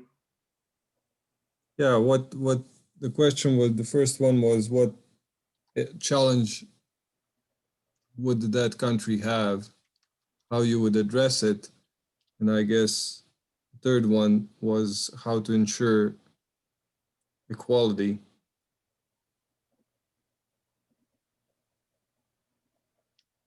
Maybe if Caleb didn't do that pre-work, maybe move to somebody else. Sure. Okay, Caleb. So I want to do that now. Maybe we can see what Beth Ann. It's like got. I brought her in from after we started the breakout room, so I'm not sure if she heard the instructions either. No, I have no idea what's happening. Oh. So All Henry, right, Stipo, why don't you go? Henry, do you have? Yes, I have something. Okay. Why So, don't you go? I decided I would pick a country I was not familiar with because I figured that might give some more breeding ground for discussion. So I picked Egypt. So I thought the most pressing problems there would probably be, well, increased temperature for one, and then most importantly for them, drought, because their water source is mainly the Nile. So if rainfall is, and I know there's a complicating issue, is that the source of the Nile is not in Egypt. It is, or I remember watching a video on this, even though it's ultimately sourced in Kenya and Lake Victoria, most of the water comes from Ethiopia. So it's a complicated issue. Hey, don't worry about too much in the implementation because we don't have that much time. Oh, okay. Just go ahead and talk about what is the action you would do and how would you best lead to equity and inclusion? Okay, so a thinking solution, I mean, they're going to need to make sure their water source is stable year to year. So I mean, like you have dams on the Nile, like I know the Aswan Dam. I mean, but for the people there, I mean, I guess you'll need larger reservoirs, which that's a complicated issue, I think, because Egypt has plenty of cultural heritage that I know there was also issues when they built the dam that they were flooding ancient sites along the Nile. So how to ensure equity though? Well, my basic, I mean, I feel like level 0 responses make sure it is not funded on the backs of the poorest people in the country. Make sure it's funding from either resources in the country or the people who can most afford to take the hit. But beyond that, I'm not sure how to ensure equity. Okay, it's a good exercise. So maybe we can go to the next person. Maybe Stipo, I think Hey. you're the only one left. Okay, well, the country that I chose was Croatia, my home country. And it's kind of a, well, what I would see that happening in Croatia, increase in tourism as warming progresses, because it would become a perfect destination for summer tourism, as it already is, but I think we would get even more tourism happening there. And I would adapt to possible increase in pollution. I would invest in infrastructure and businesses. And I'm not really a big believer in equity as much as equality of opportunity. So I would make opportunity zones and businesses to make sure that people can have work to do.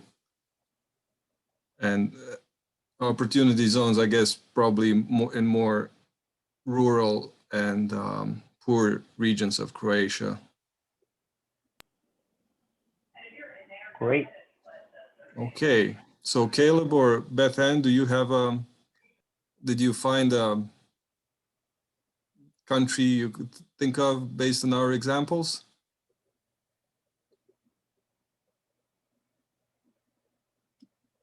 So you feel uncertain. I think, what do we have total to think about this? A minute and a half? So That didn't work as well as I was hoping. Sorry about that, Henry. that's It's okay. literally because it took us 3 or 4 minutes to, kind of get it set up as well. Well, anyway, while we're here in this room, so I think that I think it was just to try to get people a feel for, like, hey, here's an issue. How would we solve it? Just to get people to really think through that. So thanks for trying. I think that's just, I hope it kind of, makes one think about the complexity of all the things that you were coming up with, Thank you for the exercise. It's interesting. Could be what, we had more time, we could do it. Kip, But we could close the rooms and go back, Henry, if you want. And uh, then I think in C4, you should decide whose action you want to highlight. yeah. So, and we can discuss it more after the talk as well. So, Sounds good. Okay. Kartik, you'll have to manually unmute yourself. Just want to make sure that accident doesn't happen. All right, I know that was super fast. Let's see, let me go back to my Google Chrome window. Whoops, that's not it. Apologies, 1 second. Well, I realized we only actually gave you 5 minutes because we had trouble setting the rooms up. So, but I'm just curious if somebody from any of the groups wants to chime in, if you felt like, hey, this was a fun exercise and I really enjoyed trying to be president for a day. It was fun. Kip's trying to speak. I think you're muted. So, yep. No, I said we had a good time in ours. So we had a couple of latecomers, so we had to give them the crash course and what we were trying to do. But I think we've pretty much solved climate change as a group. So we're in good shape. So just kidding, of course. Awesome. But no, it was good. Country. Give me one example, Kip, from your group, a country and a challenge that is this year. Bangladesh was brought up in terms of the sea level rise, and talking about a country such as the Netherlands, which is at sea level, in terms of their resources, the size of their country, the size of their population, their wealth, they're able to adapt, or probably will be able to adapt somewhat to rising sea levels. But somewhere like Bangladesh, it's an order of magnitude larger problem in terms of land area, in terms of population, and not having the resources available. And it's probably going to take assistance from people who have figured out how to do it, like the Dutch. So, and did you probably financial assistance and technical. So great. And did you feel that was one example? Did you feel about, was there a way in which you could ensure equity so that all people would be able to get equal responses to the adaptation? Did you think about that? Rich and poor, yeah, right. I don't know if we've figured out how to do that. Dan, did you have it? I can't remember your response on that one. Was there a no? Had on that? After I brought it up, I felt overwhelmed by the issue and then started sort of shut down. Well, thank you. Yeah. Well, no, but thank you for trying. I realize it's kind of a ludicrous thing to try to do something like this interactive, but I thought I would try it. So it's a good. Thank you for trying it. Let me move on, if that's okay. We can discuss this more, as Henry said, in the discussion section. These were the questions for those of you who came in late. What we asked people to do was imagine you're the president of a country, and what are some climate changes that you expect? How would you adapt to them? What would your biggest obstacle be? And how would you ensure equity? And the idea was to try to discuss this. We can do this in the discussion section afterwards. But I just thought, I would talk a little bit about climate change and its unequal impact. So I think we could all probably name the list on the left, right? These are all the expected effects that we know are going to occur as the climate changes. But why are the impacts unequal? And I think they're unequal because there already is an unequal system to start with. So those people who lack the resources to adapt, as you all already identified in Bangladesh, say, as opposed to the Netherlands, will have more difficulty adapting to the changes. And as a result, for example, if the water source goes away from the Brahmaputra for Bangladesh, we're looking at 1 billion people who will then be migrating over to India and other places to survive. Or if there's more flooding, then that would be another reason. So the lack of resources to adapt leads to unequal outcomes. The lack of infrastructure to withstand natural disasters and changes is another reason. I heard a really great statistic that all the gamers in California use more energy than the entire country of Senegal. Whereas in Nigeria, a very hot country where the weather is getting hotter and hotter, people don't have the power to run air conditioners to survive. While at the same time in New York City, we have gyms where people purposely set the temperature down to 10 degrees so that they can work out and burn more calories in a cold climate. So, I think that's kind of the world we live in, where we are already starting in very unequal places, and that is the reason why how we adapt to climate change is going to be actually not a trivial thing for us to do. Richard already mentioned decreased global stability with his example of Syria, and the mass migration is also going to be an issue. So I think our work's kind of cut out for us. The solutions might seem pat at the beginning, but they really aren't when you start delving into the second layer of how we're going to implement these things. Here's some examples of impacts on Black and Brown communities. Richard mentioned earlier about 1 in 5 people might die from air pollution. So just in the US, for example, Hispanics have the highest exposure rates for 10 out of 14 pollutants, and African Americans have higher exposure rates in 13 out of 4 pollutants, and white Americans have the lowest exposure.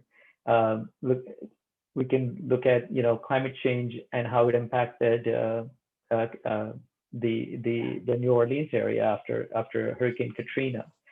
So in general, because of this inequities already in the home prices, Black homeowners received $8,000 less than white homeowners in that area. And today, or at least in 2013, 80% of the mostly Black residents from the lower Ninth Ward had not returned due to inadequate efforts. So I think that this is just something I think we, especially in the world we live in now, where we have much more focus on equity and inclusion issues, these are issues that are going to come up.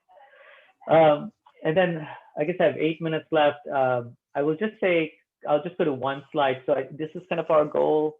We don't want to just focus on diversity, but we want to talk about diversity and inclusion. And inclusion really means not just making sure that everybody's voice at the table is heard. I encourage you, if you're going to think of solutions, to not think like a scientist, to be a better listener, as Julian said, but also think of solutions for human-centered problems like design theory, where we're very good as scientists as asking the question, what is? We can ask the question, but then we make the mistake of jumping all the way into what works, and we skip the middle steps, where we have to identify the attributes of a solution or the boundary conditions of a solution, do individual brainstorming so even the voices that are quiet in a room can be heard, prototype a solution, and iterate until we can get to a longer term sustainable solutions. So for example, in the anti-racism work we've been doing, these are some of the attributes, just to give you an example of things we've been using. We've been saying things like, well, once we find a solution, let's make sure we're not repeating a solution that we've tried in the past 3 or 5 decades and expect different results. Let's do it by first questioning underlying assumptions rather than impose solutions, but don't do the push solutions, as Julian was also saying. And we need to really put the people who we're trying to serve, who are underrepresented, into positions of real leadership. And that in this case allows us to build a true pipeline. So again, I encourage using design thinking as a problem-solving solution. if you are thinking of doing, and like I said at the beginning of my talk, I'm going to give you anti-racism example and challenge you to think if you want to do something in climate change, or you want to work to reduce the rural-urban divide, or you want to try to think of a more of any situation that you think isn't quite fair, and you want to make it more fair. I encourage you to flip the script. And in anti-racism work, what we've been finding that's been working really well is having an organization and a leadership that publicly accepts the fact that the problem exists and acknowledges that that problem is unacceptable, and then lays out a compelling vision and uses actions and not just words, and then says, please hold me accountable. In the case of racism in America, we've said, rather than focus on pipeline, we really need to put the BIPOC community members in positions of real leadership, not in charge of D&I committees. And only after we do these first, second, and third things can we work towards the harder things that take more work, which is to create a culture that is welcoming to all, and really go through all the processes and policies which are racist, so we can change them to become anti-racist. I think that oftentimes we focus on changing behavior. My recommendation is to not worry about changing behavior.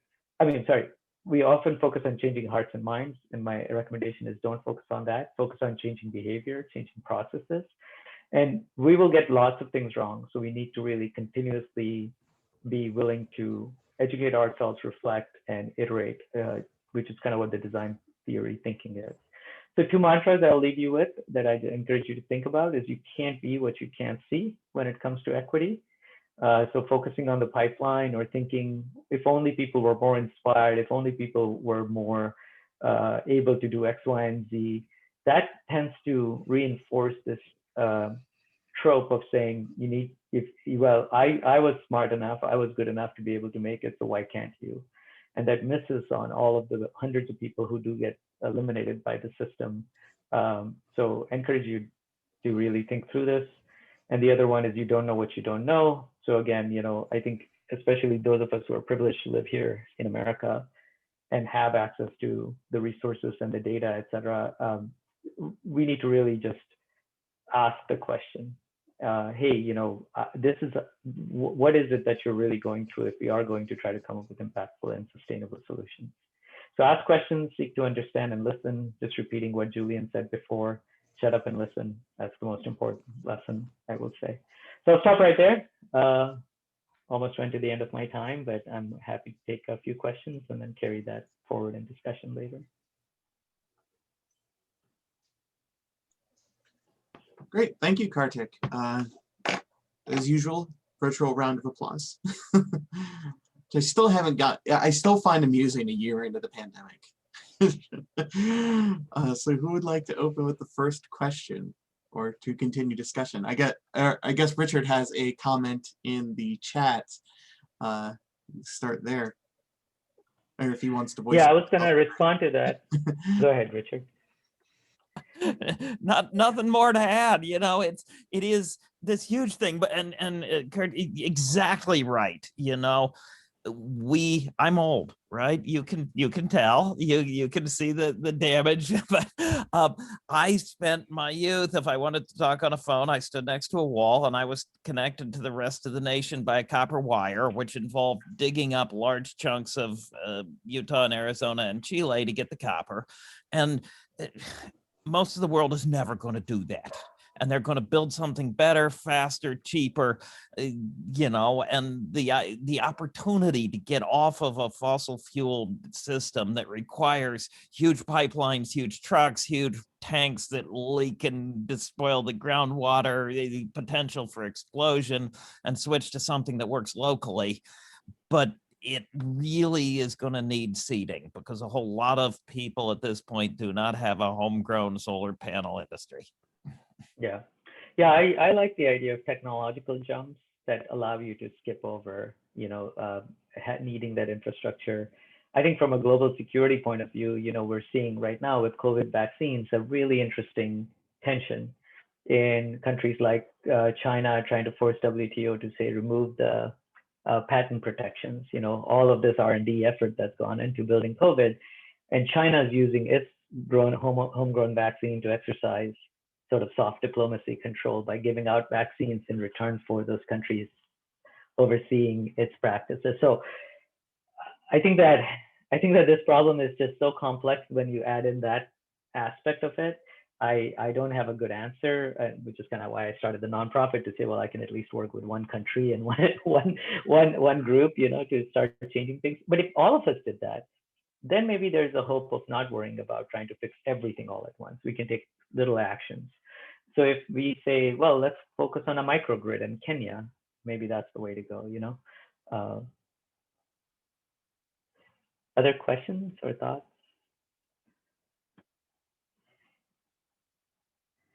Yeah, sorry, I hope this was useful. I kind of, I tried, it was an experiment in the talk I wanted to give you, so I hope that's useful.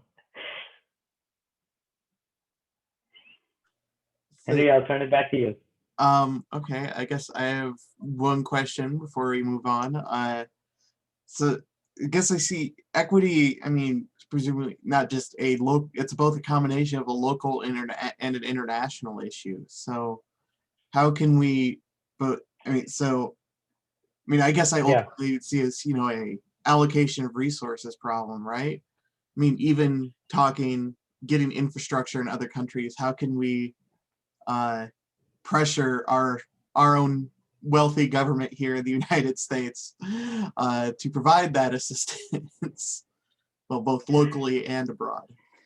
Yeah, so I guess my approach to that is exactly the opposite, right? So I think we need to get out of the mindset where we're thinking of providing assistance or trying to make somebody who's, giving them a handout, right? So I'm suggesting what I was trying to do with this talk was try to make you think about saying, okay, if I want to fix an inequitable system, I need leadership to acknowledge there's a problem and say, I'm going to fix it, and then come up with actions. And then what I was trying to say was that we need to first hear from the people what the real problems are, and then try to figure out how to create a sustainable solution. And my point with the Empowered Earth Alliance model is to say, rather than me give them a solution because they won't accept it, there is just a lot of distrust, how can we figure out ways in which to empower them to create the solutions themselves? So I think that's the challenge, and that's what I was trying to get to. Okay, I think I understand. And it's just it's hard to get out of a mindset I'm used to being in all the time. From that seems to be the standard mindset is how can we help them as opposed to what do they need, and then what can be done. But you do that with your students all the time, right? Like when you're a TA, you're not going to want to give them the answers. You want them to become independent thinkers. You want them to write. So it's really not that different. So I think like we as scientists can play a really important role here in creating an equitable, sustainable world. If we can just translate our problem solving skills more broadly, but then not think that just because we're going to do it, but from grassroots pressure is not enough. My point was you need to somehow get leadership to acknowledge this as well, and then lay out the vision to smooth out the path for us.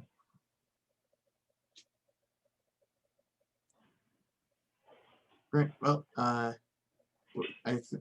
can't wait until the panel discussion later. I think I'll have to drop off for an hour, but I'll be back. Yeah. See you later. Bye. So our final scheduled talk of the day is Dr. Kip Carrico of the Environmental Engineering Department. And I will let him take the floor. You're muted. Better unmute first. Yep, got it. First problem solved. Now let me see if I can share. Is that showing up? Looks good to me. Okay. Well, I even thought of an equity issue, but I'll wait for Kartik in terms of biomass burning and smoke.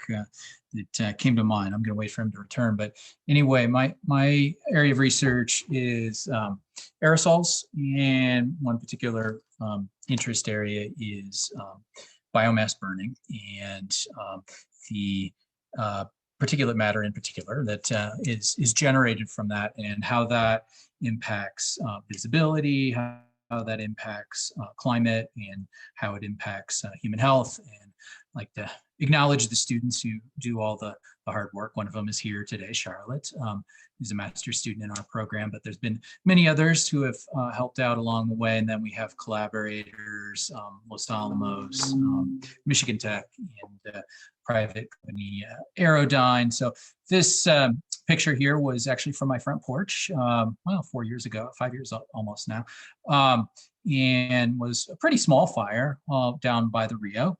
And, you know, that's fair. It was, you know, I don't know, tens of acres, something like that. You know, now we're looking often at these fires, like, you know, and every time I give a talk on biomass burning, I'm always able to find a satellite image that shows how extensive some of these events are. And this was, you know, California last fall, early September and you know, just showing the scale, you know, continental scale events that some of these wildland fires are. So, just a quick, give you a little bit of background on aerosols. Now that we've had COVID, people are a little more familiar with aerosols are. There's one upside for us in the aerosol world, but some good news. I'll share some good news and I'll share some bad news regarding aerosols and at least the trends in this country and what we'll probably be looking at in the future. Definitely a connection to climate and climate change, and that's emerging more and more clearly the further we go along. And so our research is looking at the microphysical and chemical and optical properties of sub-micrometer particles, right? So really tiny little particles you can't see, but you can see their combined effects, right? When you see a hazy atmosphere, that's due to aerosols, particulate matter, PM 2.5 we talk about in terms of a size cut of part of the slice of the population of particles that are floating around the atmosphere. And it's very much determined, you know, the impacts of this smoke plume here by the microphysics and chemistry of aerosol particles. So, and I'll just show you a few of those details, the stuff that we look at closely. And one in particular is how aerosols take up water, how they interact with water vapor in the atmosphere. So water's been kind of a common theme throughout this symposium today. So, and it also is important for our world in terms of how aerosols affect climate, how they affect haze, even how they human health. So just real quick, aerosol suspension of solid liquid particles in a gaseous medium, right? People think aerosol cans and ozone depletion, and that's less common now that we've had COVID and people know what aerosol transmission of COVID deals with. But anyway, really that's a very small subset of aerosols, the stuff that comes out of an aerosol can, but the whole atmosphere is an aerosol, right? And what we see is there's a very broad diversity of chemical compositions, size of particles, and it tends to distribute into these modes of different ranges, and where those particles come from, and ultimately what their fate are. So you got big stuff like sea salt and dust, and then you've got these really small little soot particles or black carbon. You have stuff, you know, that's nucleates from a few molecules getting together, a few gas phase molecules that will get together and grow into this Aiken mode, and then further grow into an accumulation mode. So these all have very different sources, very different sinks, very different impacts, and very different removal mechanisms from the atmosphere. Very different lifetimes, if I didn't mention that one. So good, that's the main point there. So here's the good news, not well recognized, and something we should really emphasize and celebrate and use as a model for addressing climate change. And that's, we've cleaned up our atmosphere in urban areas, in particular in the US, in other countries, substantially since about 1970. So, you know, past 50 years or so, we've seen remarkable decreases in sulfur dioxide, in particulate matter, in nitrogen oxides, in VOCs. You know, we're not out of the woods woods yet, obviously, but you go to Los Angeles today compared to Los Angeles in 1970, and it's remarkably cleaner. So, and we've done that. Well, what happened in 1970? Anybody have a memory of any events that happened around then? I was born right about then, so, but I can't take credit for these improvements.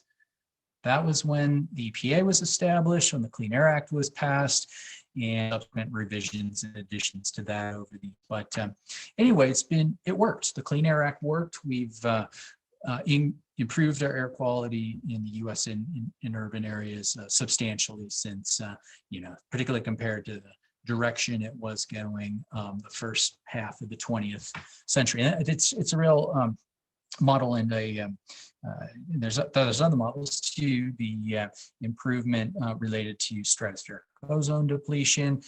These both can be looked at in terms of addressing climate change, and that these problems are soluble, right? So, so what it's meant is what I call perturbed natural sources, things like wildland fire, smoke from biomass burning have become relatively, and their magnitude overall has become an increasing problem, particularly in regions in the Western US, for example. So.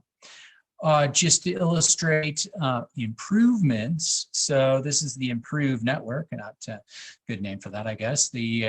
And this is rural stations, a lot of them in national parks and places like that. And this is the extinction coefficient. So you can think of this as how hazy is it out there.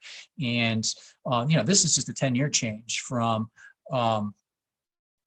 the 2000 to about 2010, and we see a big change, particularly in the eastern U.S. And they started out more polluted than the western U.S. for quite a number of reasons, but there's been a dramatic improvement there.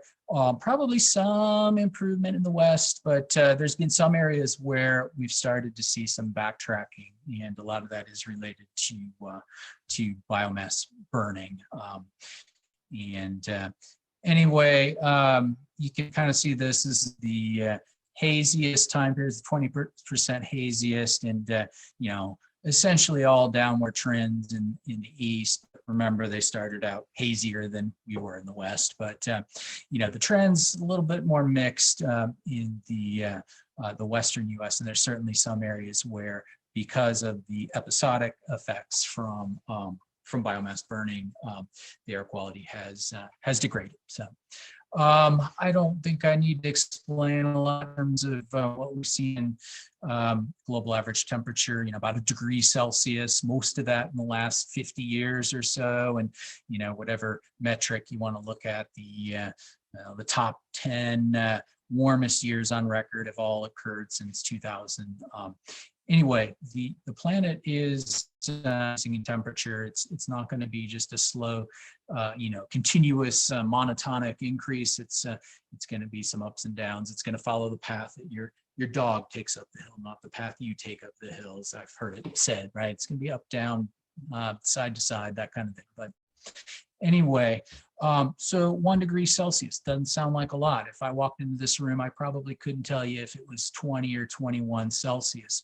But on a global average, or even an average for a city, it means a pretty big difference. And so, what we've seen thus far, 1 degree C or a couple degrees Fahrenheit, it's essentially Bernalillo, which is about 100 miles north of here, thereabouts, has floated downhill and down the river, and now has the climate of Socorro. And I know from classes having a lot of students from Albuquerque, they're always complaining, oh, it's so much hotter in Socorro than in Albuquerque. So that's what a 1 degree Celsius, and actually Bernalillo is further north than Albuquerque, right? So it's that's what we've seen so far. What are we looking at? We're looking at Socorro floating down the river, and assuming the climate Las Cruces down 700 feet lower. You know, it's about 5-6 degrees Fahrenheit warmer than Socorro. That's a pretty big shift, right? So, and that's roughly what we're looking at with doubling of greenhouse gases, and obviously there's some uncertainty bar in that. So, we may end up down in Juarez, by the end of this century in terms of what the Socorro climate will become. We know aerosols are an important part of the climate system because this was the year without a summer, major volcanic eruption. There are blizzards in June and July. So what you can tell from that is that but it depends on what the aerosol's properties are.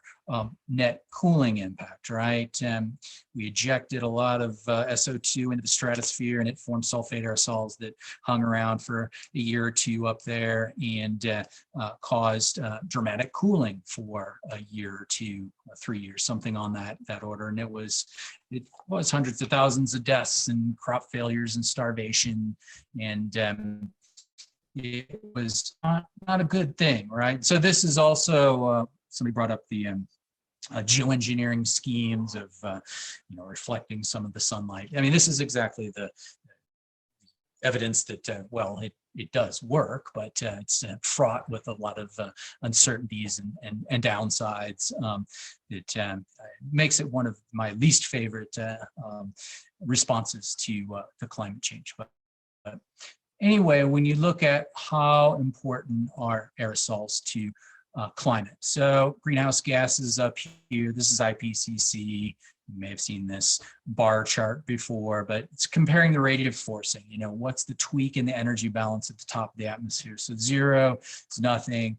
On the plus side, it's a warming. On the minus side, it's a cooling impact. And so, gut CO2, the most important greenhouse gas that we're tweaking is up here, maybe 1.75 watts per square meter. Aerosols are not quite as large as greenhouse gases. But there's also a very large uncertainty bar on that, and it depends on the nature of the aerosol particles. So you can see this extends from warming to a cooling. So if you have something like black carbon aerosols here, they cause a net warming impact. If you have sulfates and nitrates and salts like that, it causes a net cooling impact because it's scattering radiation back to space.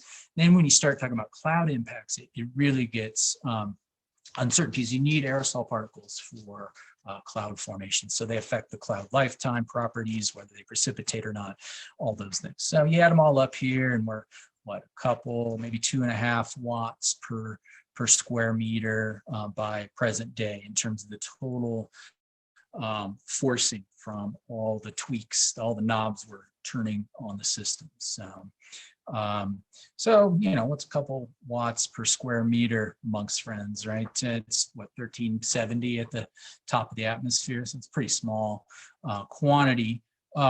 It turns out it's, let's see, did I include that slide here? If you go, and I won't make you go through the calculation, but you integrate that over the entire planetary surface, you're talking adding energy about rate of, and actually I use 1.5 watt, just the CO2 contribution, 1.5 watts per square meter. We're talking 50 times the total global energy use, every end use, every power plant, every home heating system, vehicle, what have you. So you can express it in terms of Hiroshima blasts. It's actually not 11 per second, but it's on the order of 5 per second when you take into account that our temperature has increased as a real result. So we're getting rid of some of that energy. But just to give you a scale for what that means, a handful of nukes being set off every second, right? So that's a lot of energy added to the system quickly. So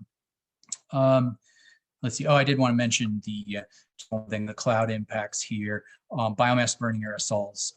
If you have a buoyant enough plumes, really intense fires, and if you have enough water vapor, there's plenty of particles to form cloud droplets, so you can form these pyrocumulus clouds with the emissions from a wildfire. So let's see. So trends in wildland fire, it's going up, particularly when you talk about the acreage, not necessarily the number of fires so much, but the acres and then the acres per fire have increased dramatically over the past, we have good records back to maybe 1960, if that, but we've definitely seen, in the 21st century, the acres burned, now we're seeing seasons where we have, where actually it's more like a whole year. There's some places it's not really a season anymore, it's all year long. 10 million acres for some of these high seasons, whereas we had an average in the 20th century, more like 2 million acres per year. So, and then this acres per fire has dramatically increased. So we're also spending a lot more money on trying to put these out, right? So bad year now is spending Forest Service for fire suppression, $3 billion or so a year. That doesn't include all the state, local, other resources, insured losses, all that stuff. It's probably an order of magnitude larger than that. So it's costing some real dollars as well. And the Forest Service is really now the firefighting service, if you will, because it's spending half its budget. It's planning to be spending probably 2/3 of its budgets sometime, in the next 5 years. And there's emerging evidence that, climate warming of the climate system is one of the big drivers of these trends. We have a fire season now that's about a month longer or so on either side in terms of the length of the fire season on average in the US. So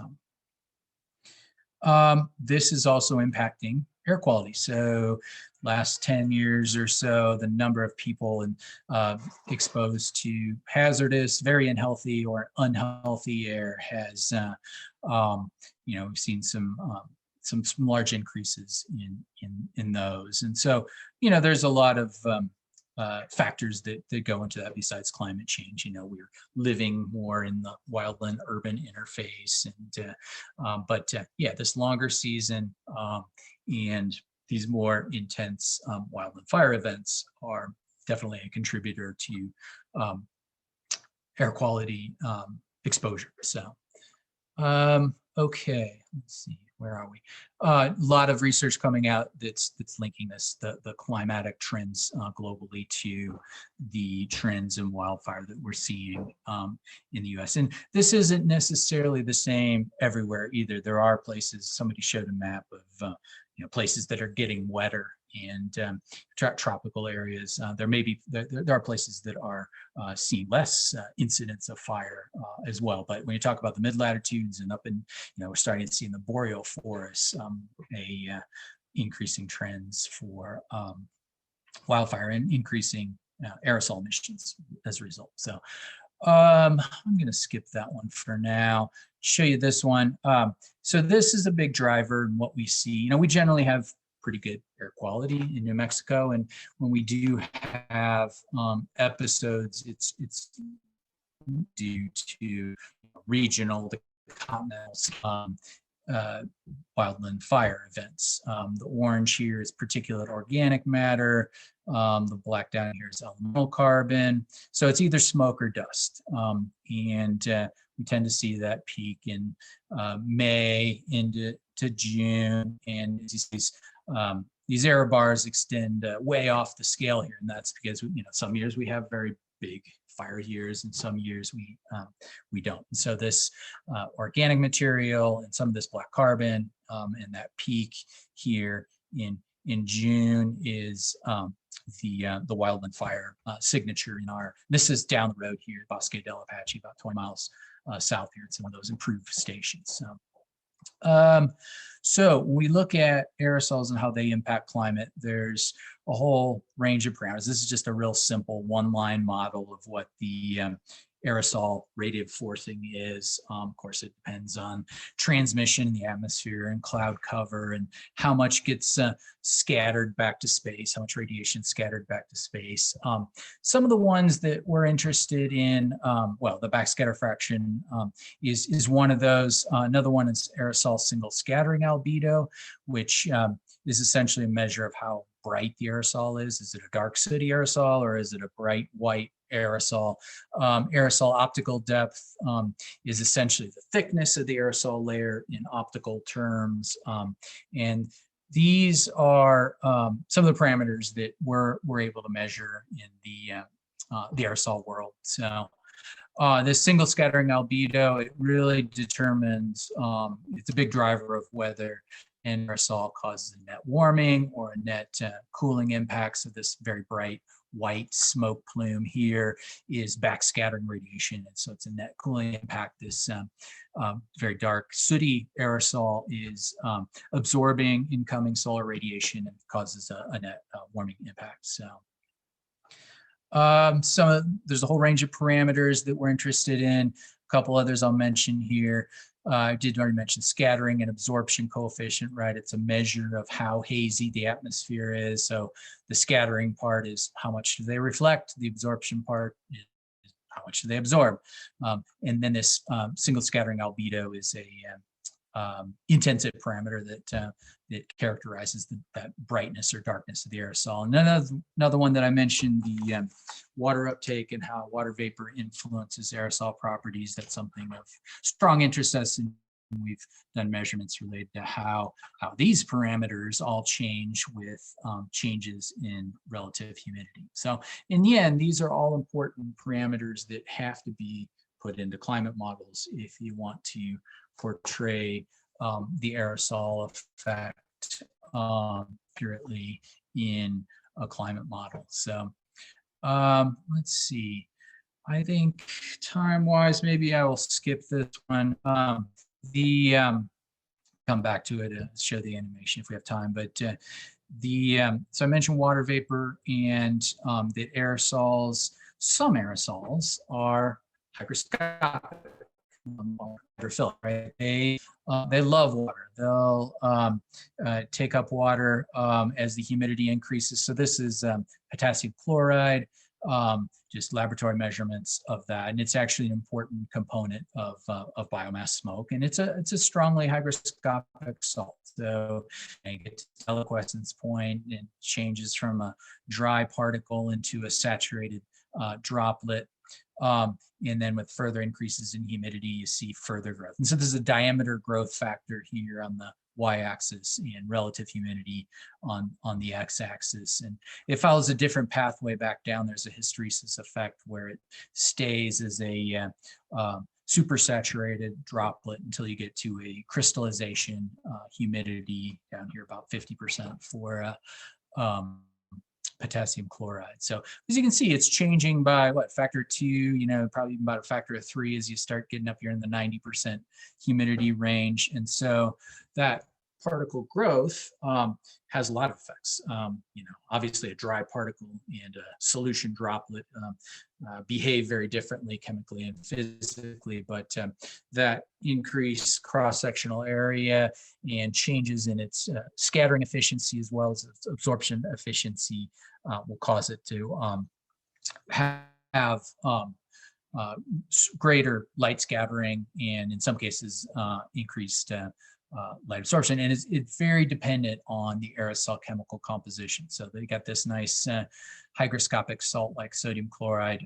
For something like soot aerosol black carbon, it's practically nil. It's pretty much flat in terms of the hygroscopic response. It's hydrophobic unless it has other stuff in there. So it's a big deal in New Mexico and has become an even bigger deal in the last 20 years or so.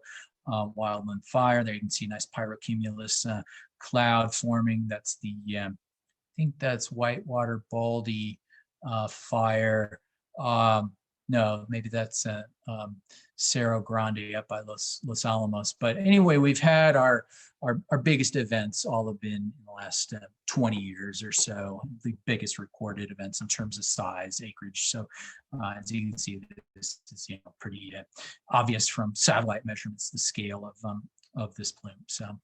So we go and measure both in the lab and in the field these aerosol properties that determine how much forcing the aerosol layer has on the climate system. So we'll go in and have a small combustion chamber and distribution system, and we'll run a whole range of different instruments. But in terms of the humidity response, we can put together a couple of light scattering instruments called nephelometers that will measure light scattering dry and then humidify it and see the change, the FRH, how much fractionally does the light scattering change, and defined similarly for light absorption. This is just more pictures of that same system. So we've done a few hundred, probably more like 500 burns by now, with a lot of the fuels in our region here in the Southwest, both native species and invasive species in the Southwestern US. Let's skip through that one. Just show you some of the, a few of the highlights from some of those measurements. With those measurements, we found a pretty strong dependence on the plant type, which isn't the case for some of the other properties, more the physical properties. It depends much more on the what's called the modified combustion efficiency. So how efficient is that combustion happening? But for something like hygroscopicity, it really had a strong dependence on fuel type. And so something like juniper or a lot of your other evergreen coniferous species, it was pretty much flat. This FRH was around 1. See our wet and our dry nephelometer pretty much on top of each other. But for something like an invasive, like a salt cedar, or something like some of the other species forming saltbush, if it had salt in the name, we actually saw that it was fairly, most of the time, it's fairly hygroscopic. Now, that's not the full story, but that was a big determinant. Species of plant played a big role in the hygroscopic response. Here's just a sort of a summary from a paper a couple years ago. Just ordering these by this kappa parameter, which is the hygroscopicity. So did I put my scale on here? Yes, these are species up here that really like water, like your Labrador retrievers, and down here species that don't like water. That cat there is not very pleased to be in water. It's very hydrophobic, right? So these were next to 0 in terms of water uptake. So you see things like pinyon and duff and some of the deciduous trees. And then up here at the upper end, you see some of the grasses, some of the, a lot of the invasive species were actually quite hygroscopic. Your Russian elms, your salt cedar, and things like that were among the more hygroscopic. And some of those were, pushing the hygroscopicity of pure salt. So some of these actually, I'm going to skip that one too, showed a decrease in size with increasing humidity. So there's some collapse of the particles, and that I'll show you some data on that here in a minute. Let's see, I already showed you this one.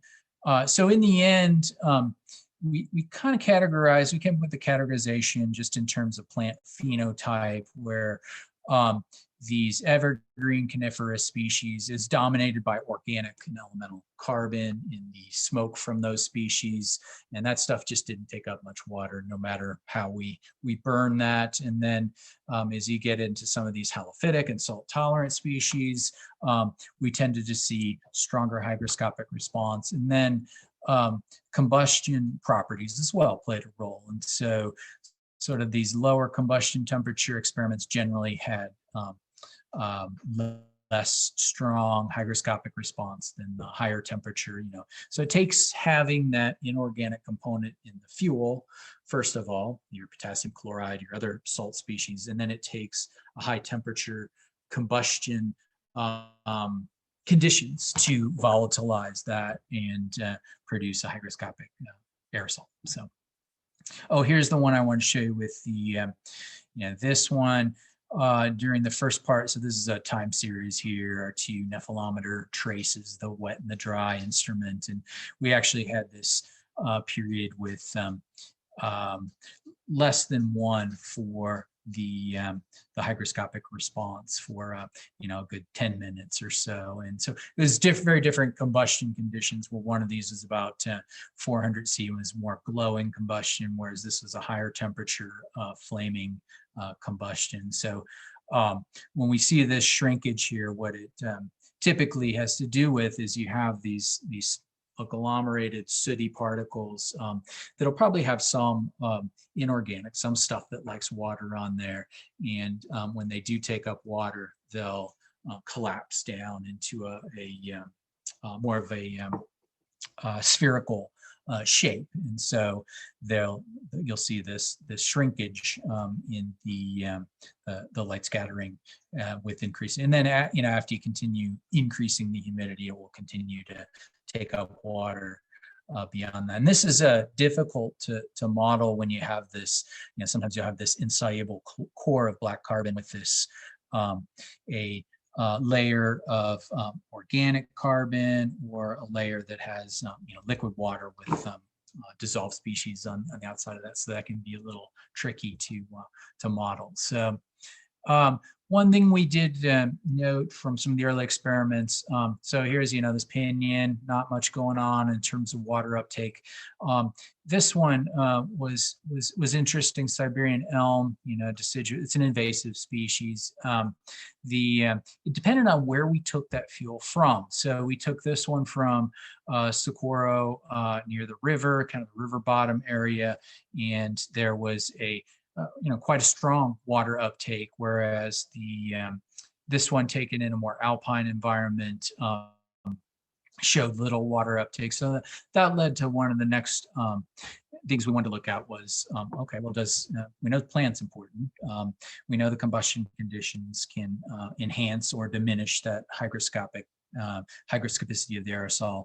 Can we even trace that back to the soils and the soil composition, and does that affect there's this term phenotypic plasticity amongst plant ecologists, where it's something short of an evolutionary step, but different plants in different environments can adapt to those by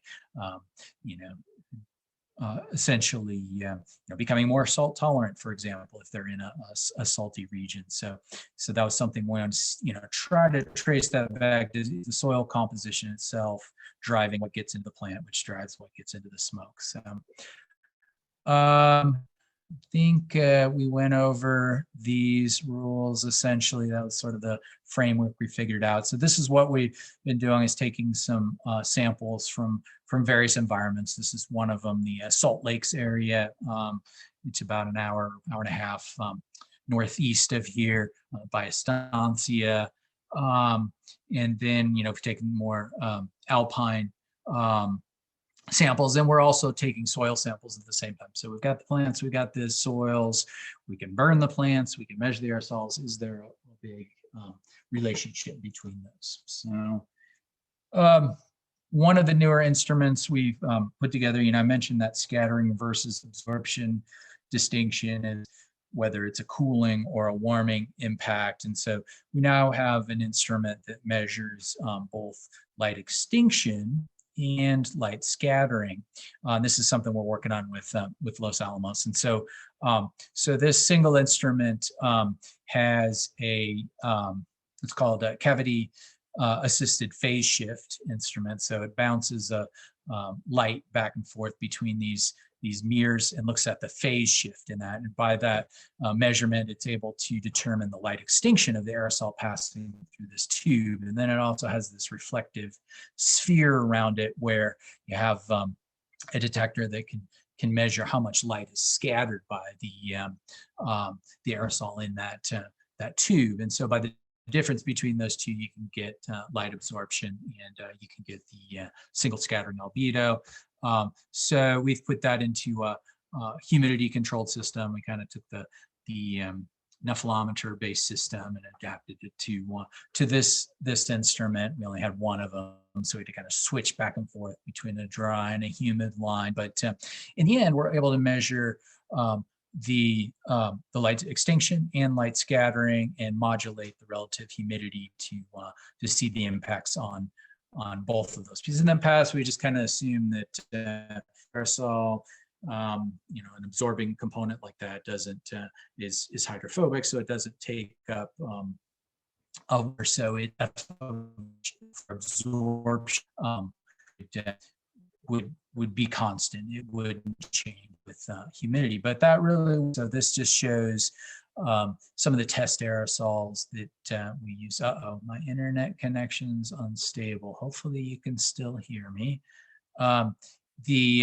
So this just compares scatter versus absorption F of RH at a fixed RH value. I think it was 80%. And so, this one's fairly easy to measure. This one is much more challenging, and not as many people are doing that. So, if you, at least for a given aerosol type, if you're able to relate this, first of all, it was interesting that there is a change in absorption with humidity, and it's essentially a lensing effect as that particle takes on this water layer on the outside. It's causing an enhancement in absorption because it's bending the light towards that insoluble absorbing core. And so so there is some, it's fairly modest, 10-20% in terms of the change in absorption, but it tends to have and this is these different plots are for different monodisperse aerosol sizes, and so it is a function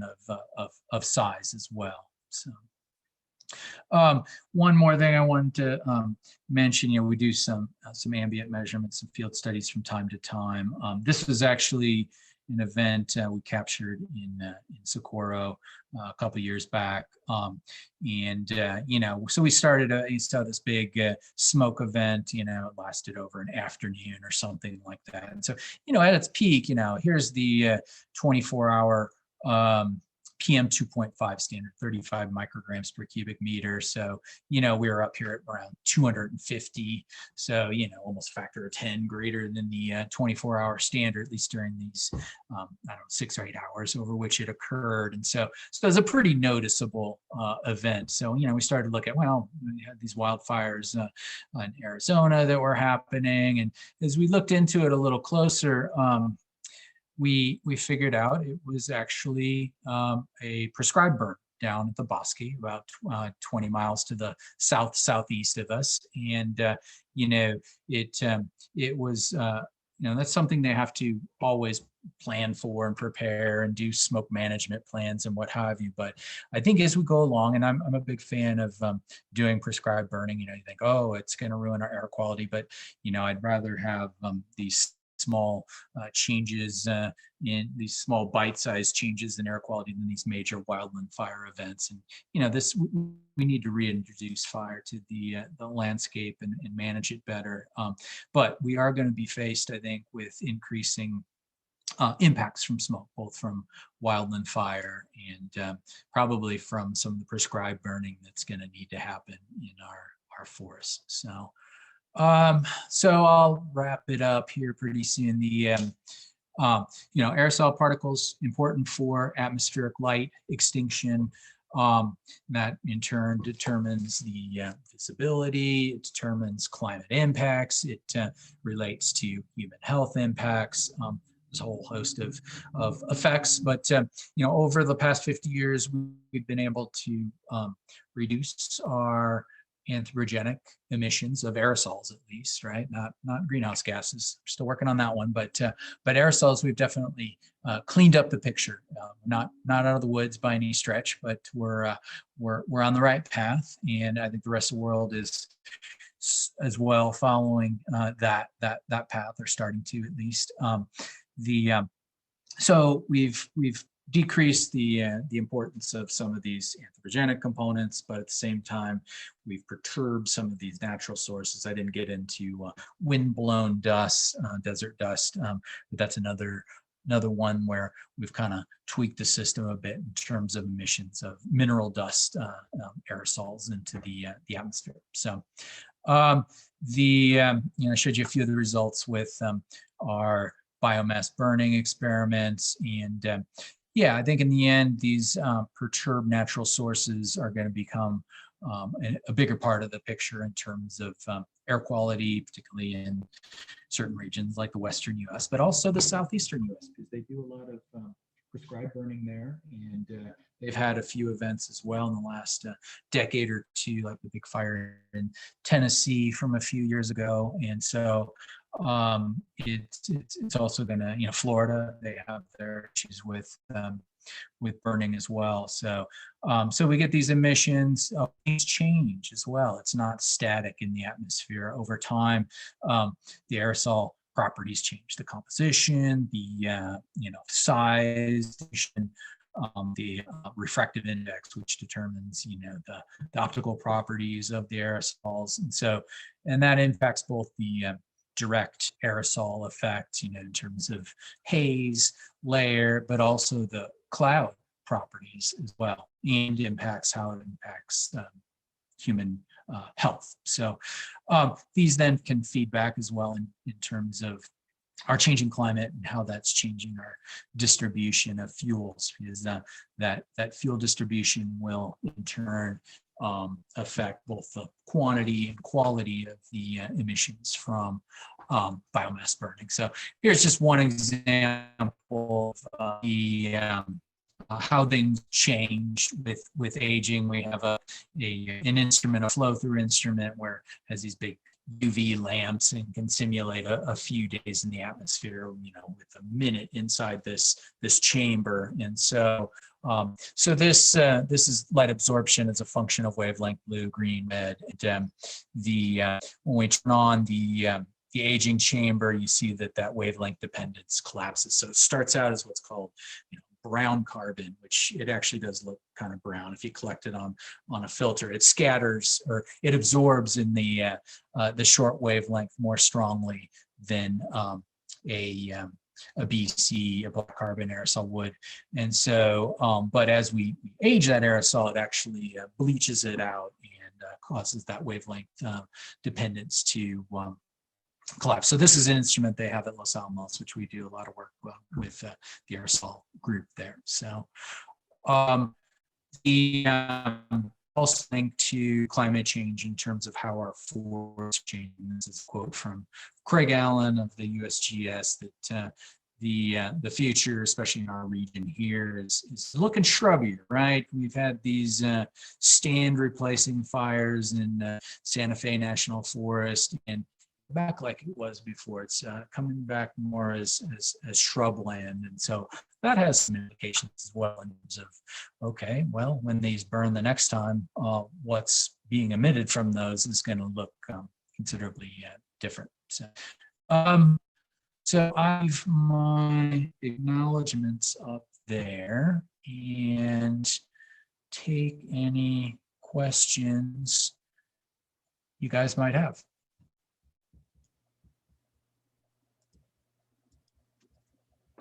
Great talk. Thank you, Kip. Guess I'll open the floor to who has the first question.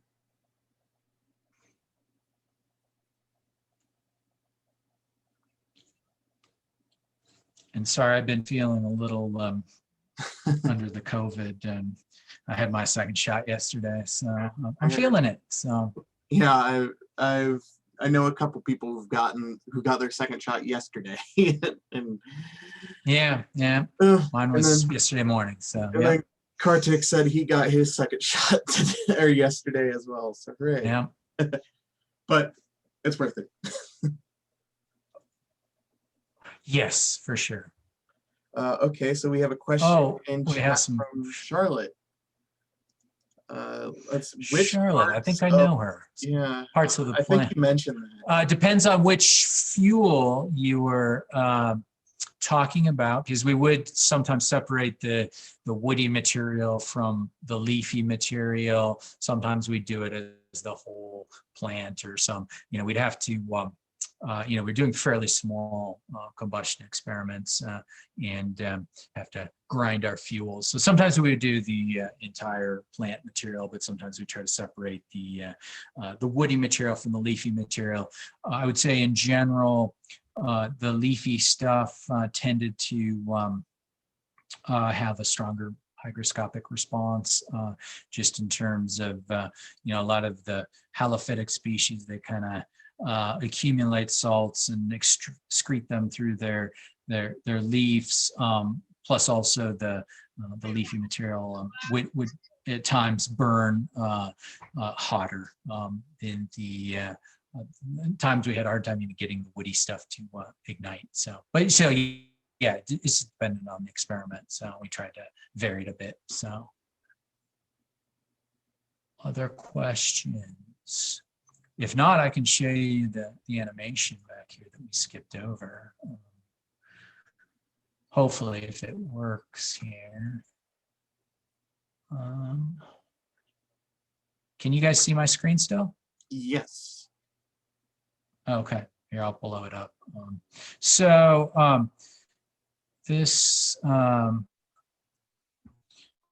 This is a plot of aerosol size distribution, so particle size on the y-axis, and then over time here, and this is during one of our combustion experiments. I think this was an African grass. This is at the Fire Science Lab in Missoula. So we did this, I don't know, 5 or so years ago, something on that order. Anyway, size distribution, this is a snapshot of the size distribution. So particle size on the x-axis and number concentration, y-axis, and then just some of the sizing statistics here for the aerosol. So you'll see a little arrow go along the bottom here and highlight so these, intense colors are where you have a very high concentration. See that the size distribution changes pretty markedly during the progression of this combustion. So we started out here. Is that showing up on your side?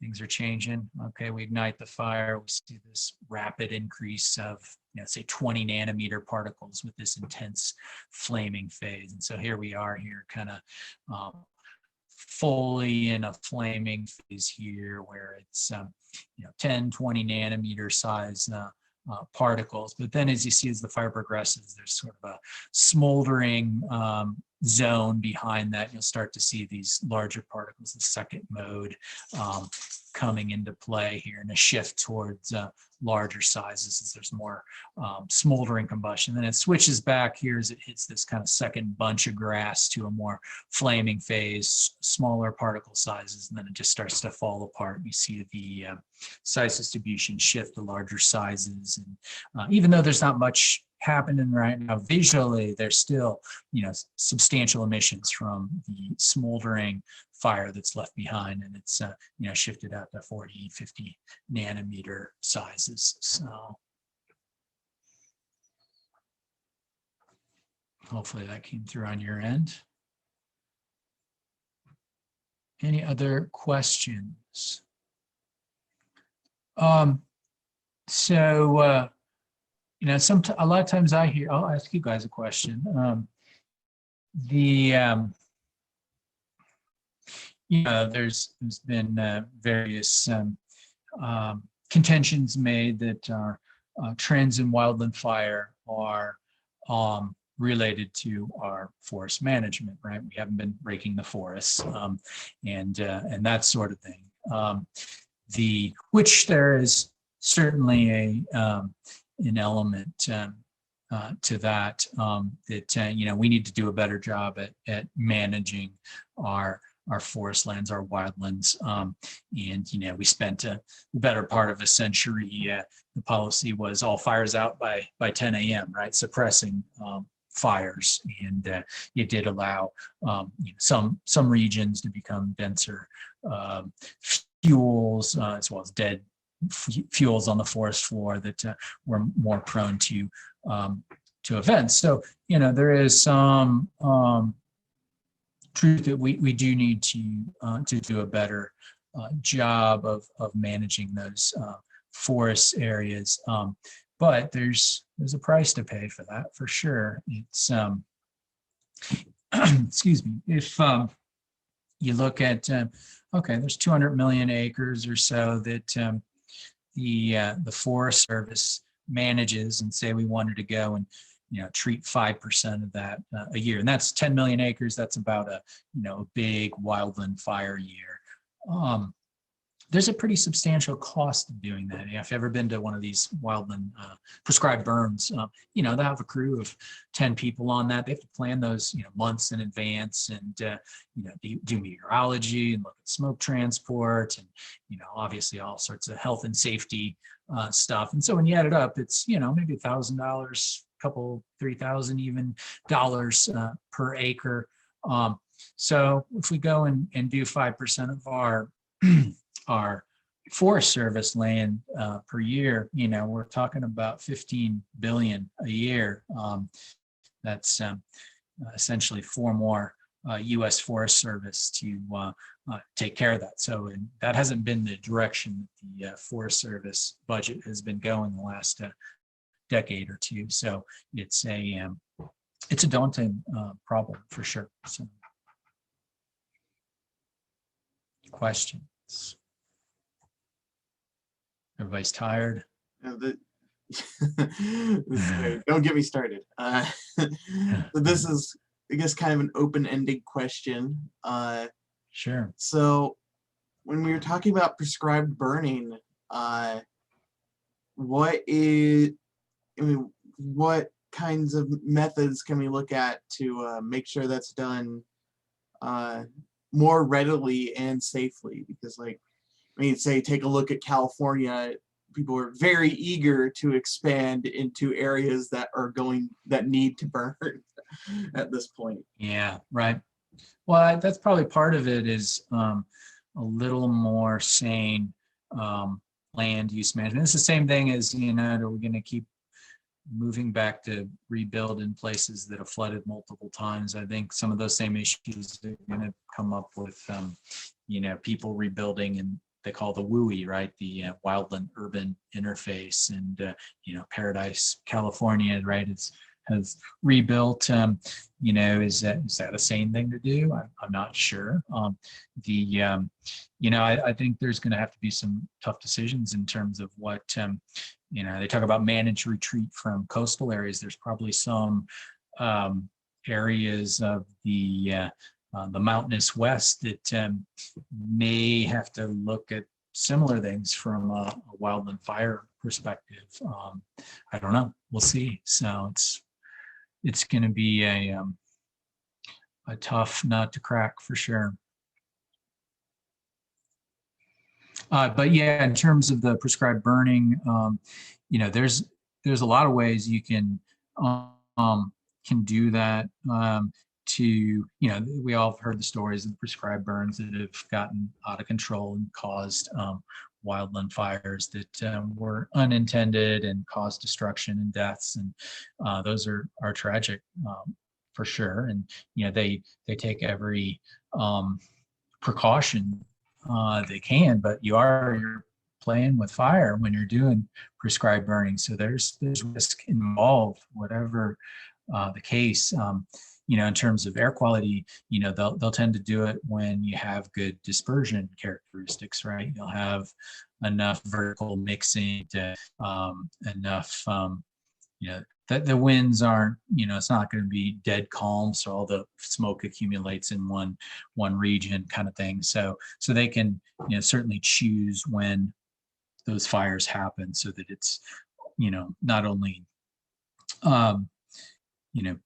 trying to maximize health and safety of both the firefighters and the surrounding community, but is also minimizing smoke, air quality impacts. So. Yep. Related to that, is there an optimal humidity to do a burn at that would reduce the smoke impacts? That's a good question. I don't know if I have a complete answer to that. I think, they definitely look at the humidity and the aridity of the fuels for safety concerns. I don't have a complete answer in terms of, smoke generation, if that's considered for prescribed burning, but it's a good question. So.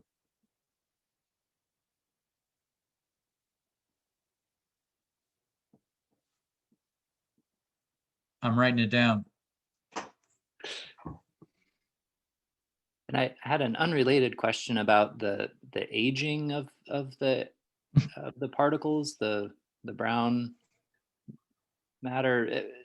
Right. When it ages out, does the color physically change? Does it go? It does. Like to a gray or something? What does it go to? Yeah. Yellowy, brown colored, and becomes more gray to black, something approaching black carbon, so which has a 1/lambda wavelength dependence. So a brown carbon aerosol has a much stronger wavelength dependence than that. So it will, you could collect it on a filter and you would see visually a different color to it. So that's interesting. It is. So.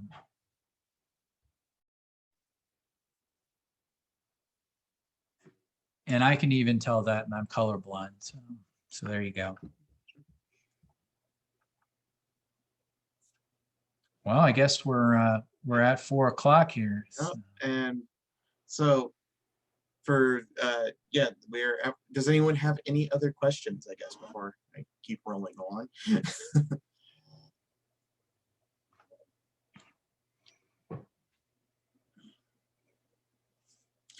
Oh, okay, so for the end of our symposium today, plan was to open up the floor and have a discussion among our panelists and all at once to field your general questions about climate change. And I guess we'll see how well this works.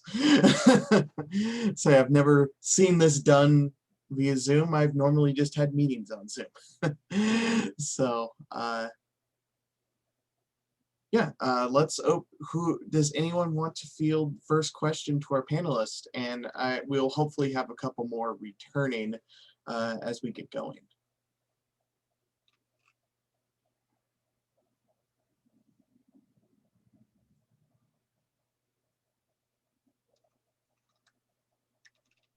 Okay, then I guess I'll ask the first question. So a lot, let me see. So what can we do at a personal level to mitigate the impacts of climate change? Like, what changes can we make in our daily life that would be most important? I'll jump in quick and then I'll shut up and let wiser people say things. I mean, the biggest thing probably is to make sure you vote, to make sure you are engaged civically, to make sure you are talking to your neighbors. I have a set of slides that I often show at the end of talks. And the truth is, if you don't absolutely yell at me for doing something that's probably unforgivable, I will show a couple of these and show you where we have fallen short in something. So let me share my screen for a moment. I'm just jumping in. So this is the Yale Climate Communications. I think many of you are familiar with the Yale Climate Communications folks. They do these fantastic surveys. And let me just show a couple of these. So Yale says, okay, yes or no, is climate change, are you scared about it? Is it bad? And the redder colors here are, yes, I'm scared about climate change, it's bad, or no, I'm not, is a grayer color. And what you'll notice is actually the vast majority of Americans are worried about it. There are places where the typical American is not. Those tend to be places with very small populations. So this kind of map makes few people look much more important than a lot of people. But at any rate, you'll see there's really not a huge amount of fear about climate change. Then if you go and ask the people, should we be looking for solutions to climate change? Now you'll notice that it's actually the same map, but the color is grossly different. People want solutions. And then you ask them, are you talking to your neighbor about the problems and the solutions? So people actually are worried. They really are interested in solving the problem, but nobody's talking about it. So if you want one thing you can do, and the talking is, and we'll go back because several of you, including Julian and Kartik, have pointed this out very clearly. This involves a discussion, not a harangue. It involves an interchange, not a dumping knowledge down people's throats. But you're never going to solve this if nobody talks about it. So that's the biggest thing I think you can do in your personal life. Then I think the second one, you're going to have a job, you're going to do something, and we're going to have doctors and lawyers and business executives and nurses and teachers and all of these people, and they have to do their jobs. But there's going to be so many win-wins in the future that you can turn your job in a way that will help the environment while helping your job. Because now the cheapest energy is usually not what we did in the past. The new ways really can pay off. And if you find the new ways, you'll do your job better. And then after that, if you're really gung-ho, pick something and work on it. But I think that finding those win-wins in your job and voting and talking to your neighbors have to be on the list. So can I ask a follow-up question about those plots? Does that hold across the world, or is it the US? I would love to know, okay? And I would desperately love to know what it looks like. I do tend to think there's a little bit of this more... Don't talk about politics or religion in the US. Yeah, there may be a little of that. There may be a little more of the communitarian thinking in places where people are in communities, but I'm sure you'll find huge outliers in that. And it's something in the US that I think has really solidified in a fairly short order. I'm going to do the next thing to you, and I almost hated to do this, but I want to point out something, and I think this is very important, just how amazingly weird a map is in the US. Okay, so there's the map, right? And what I want to point out, first of all, that dot over there that says Philadelphia, that's the county of Philadelphia, that has 3 times as many people as that pink rectangle. Right. And that blue circle, that is not exactly the defined metropolitan area of Philadelphia. I just drew it on PowerPoint, but there is a defined metropolitan area of Philadelphia that has more people than North Dakota plus South Dakota plus Wyoming plus Montana plus Idaho plus Alaska, right? So that little circle has more people than all of that. And yeah, you know, so they have 12 senators and they don't. But when you get to this question, for example, do scientists agree that humans are changing the climate? That plot is yes.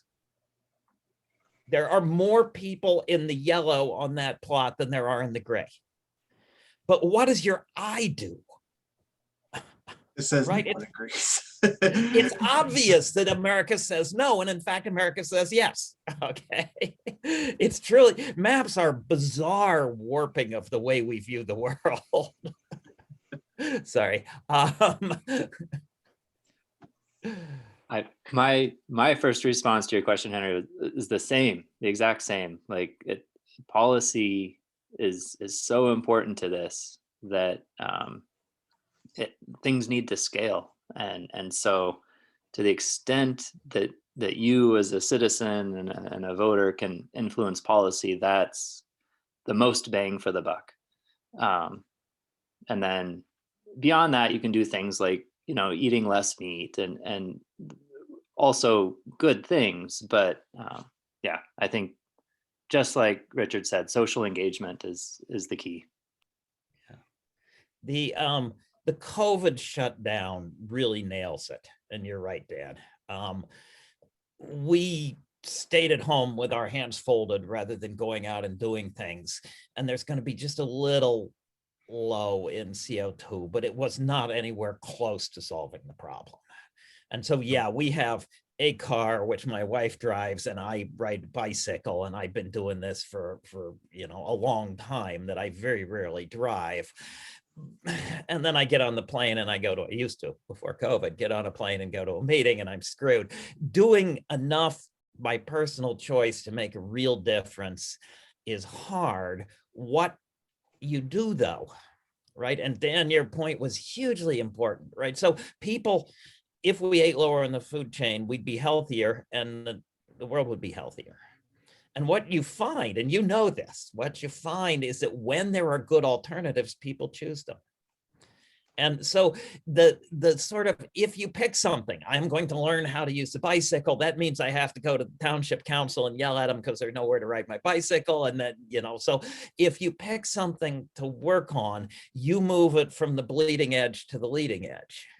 And if all of us had something we're working on, you can move these things from the bleeding edge to the leading edge. And then people find they work and they like them. And it's sort of nice to be able to go for a walk and not get run over. And so. Yeah, I agree with that. Probably the, you know, the top thing is let's elect politicians who take the problem seriously.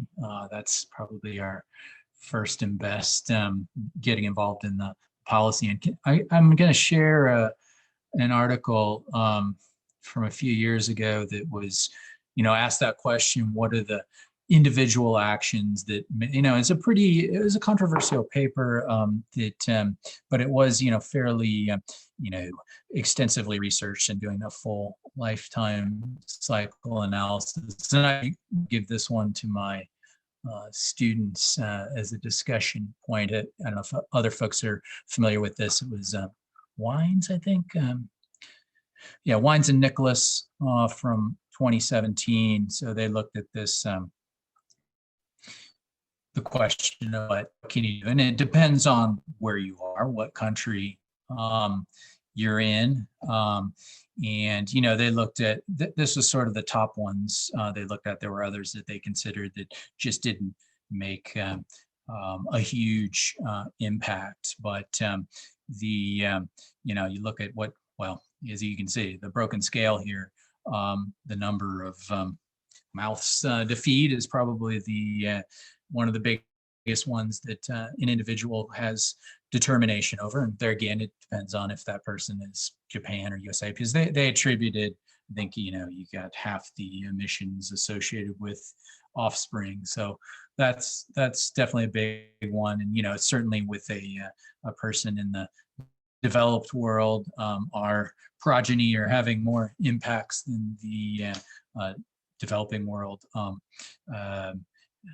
progeny at this point. But it was kind of interesting to look at this and some of the, you know, definitely things like, you know, more plant-based diet, you know, living car-free, you know, a couple tons, you know, that's tough. I mean, I'm still, you know, have to drive a car, and I try to drive a car rather than fly on a plane if it's at all possible. But, you know, look, one transatlantic flight is a ton and a half of CO2 equivalents. So, you know, that I had a colleague who was carbon cycle scientist and did their carbon footprint, and their biggest contribution was going to meetings about the carbon cycle in terms of their CO2 footprint. So, but this is an interesting paper that's worth taking a look at. So,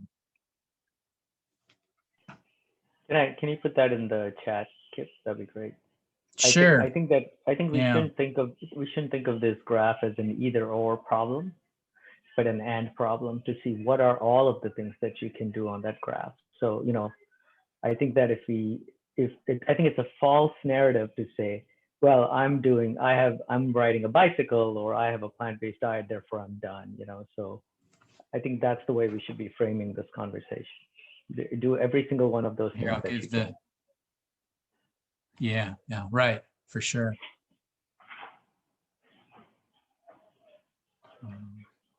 Here, I will stop sharing now.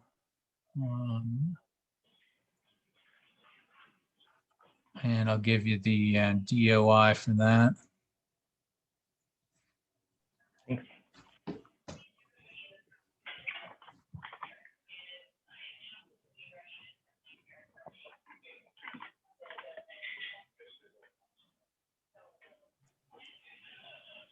So a lot of our student attendees today have been fairly quiet. Do they have any questions? Because I mean, I can keep asking questions, but I'd much rather have contribution from everyone else. I have a question. Yes, Suraj. So I recently, I guess recently and 2 years ago, I tried to start a climate change club here at Tech, and I found that it was hard to get participation. And I was wondering if you might have any advice. This is open to any of the panelists. If you might have any advice for, up and coming community organizers to like increase engagement when it comes to talking about climate change. I'm happy to go first if you want, since I started one from scratch in LA. So I use the model. I use the Woody Allen model. This sounds really funny, but if you go watch Woody Allen movies, a whole bunch of people get together around dinner and have existential angst. And so we decided we're going to use that model, but instead of existential angst, we're actually going to talk about climate. And so the idea was, I love to cook, and I could get, there's a bunch of, actors who came, so it was fun. You break bread together, but the idea is to really break bread together, but then have a topic that you pick, right? So it could be food or water, etc. And so we would discuss that, or somebody would lead the discussion of that. That's only part of it. But the key thing was we would go around the room afterwards at the end of the hour and a half that people were together, having eaten and learned something. Is we'd go around and ask everybody, what are you going to do between now and the next month when we meet to make the world a better place? And that vocal commitment, when people had to make that out loud, allowed us to build a community where I think over time people started saying, oh, I'm going to go do this. You want to come volunteer with me? Do you want to? So it really created a really good group. And then we had more and more people get together. So food and, small ways to get people to personally commit to things rather than give them this incredibly difficult problem of climate change to worry about. And it was okay for people to say, I'm too busy, I can't do anything. That's totally fine too. Okay, thank you.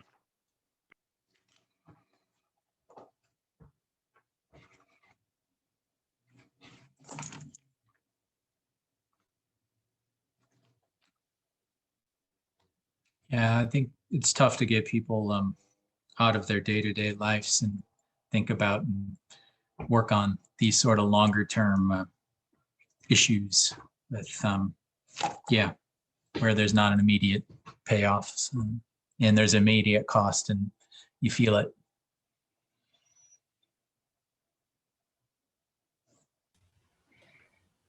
So with that, is there a best tactic to convince people who admit that climate change is happening, but they don't think it's an issue because humans tend to adapt to things?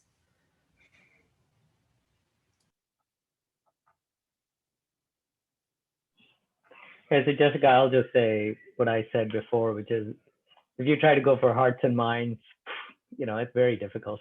That's just my own personal opinion. You got to figure out a way to get people to change behavior. And I think, as Richard said recently, or somebody, people will make a commitment, and then once they start making a commitment to something, they'll move it. I like that phrase, from the bleeding edge to the leading edge. So I think you've got to figure out a way to create change by getting people to change a small action and get them to start building on that. So that would be my personal advice. And I wonder, I don't have any scientific backup for this, but I wonder if bringing in some of the positive framing, some of the optimistic possible outcomes, looking at the future with hope rather than despair. Because I don't know, when I teach the undergrad climate change class here, it's sort of like, yeah, it's a downer a day. You know, the ice sheets are melting. There's no hope. So how? But I liked Richard's talk this morning. Like, there is a great possible future that we can aim for, and maybe this addresses Suraj's question as well. That if there is a little bit of hope, then it helps helps a group coalesce. I'm not as sure about that, but it sort of depends on the person and where they're coming from. And we don't dump on them, we talk, but is someone who's high level enough that they're sort of saying we shouldn't get rid of CO2 emissions because we do adapt, might be high level enough that you can start with something like the Nobel Prize in Economics that says the economy would be better off if we did some cutting of CO2. So it depends on who they are and where they're really coming from, and that really is idiosyncratic at a fundamental level. But the sort of moving our money, the Nobel Prize in Economics says that we would be better off in our economy if we dealt with this. Is sometimes, there's different people. There are people who are moved by the ethical issue, but if somebody started there, they may not be ready to start on the ethical issue. They may be looking somewhere else. And the thing of we'll get more jobs or we'll get a better economy might be a better starting place for that person. But you sort of want to get them to tell you a little more before you offer your answer.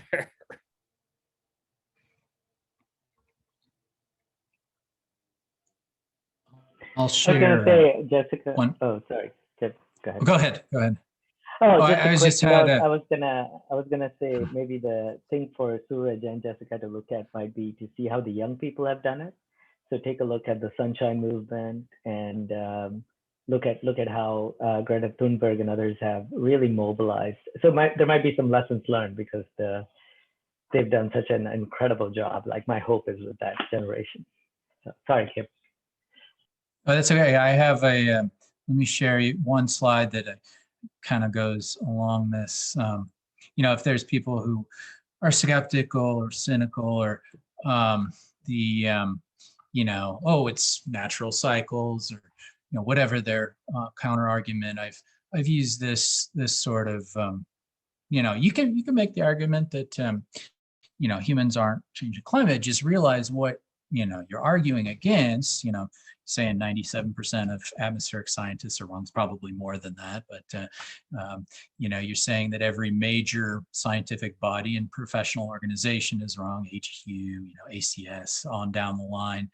You're saying that fundamental radiation physics and infrared absorption band theory is wrong. Stuff that was, like Richard mentioned, figured out in the 19th century, right? This isn't new physics. This was 19th century physics. All these folks contributed to doing those measurements, and we just done them better and better over we're just filling in the details at this point, right? It's all been known for a century. So, all the Arrhenius and subsequent modelers, all wrong. They got it all wrong. U.S. Air Force, developing heat-seeking missiles, wrong again.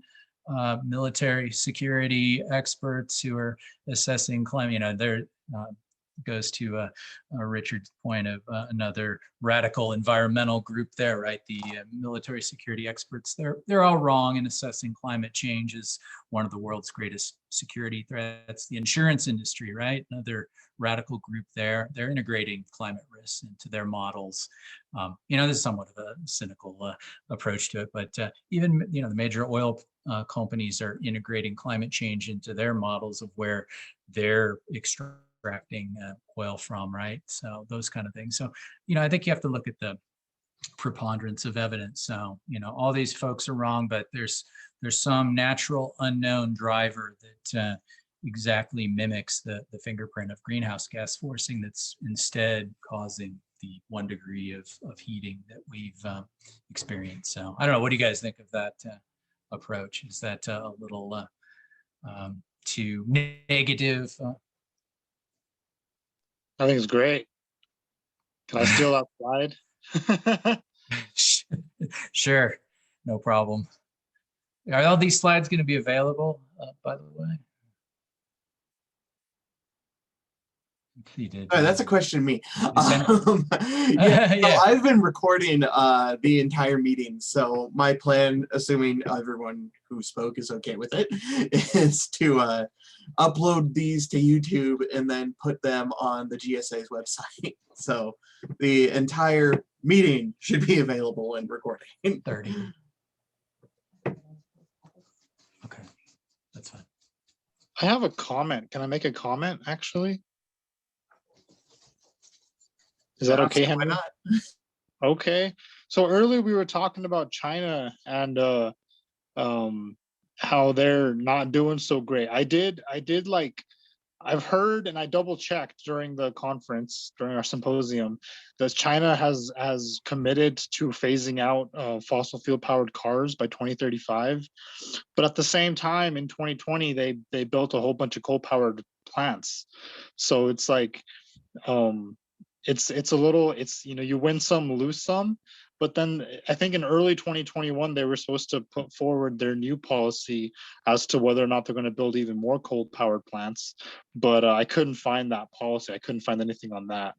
But just a comment. So I don't know if that's good news or bad. I guess it's a little of both, right? It's a little bit of good news and a little bit of bad news. Yeah, Suraj, you guys know about countdown.ted.org, right? Which has a whole bunch of climate change talks.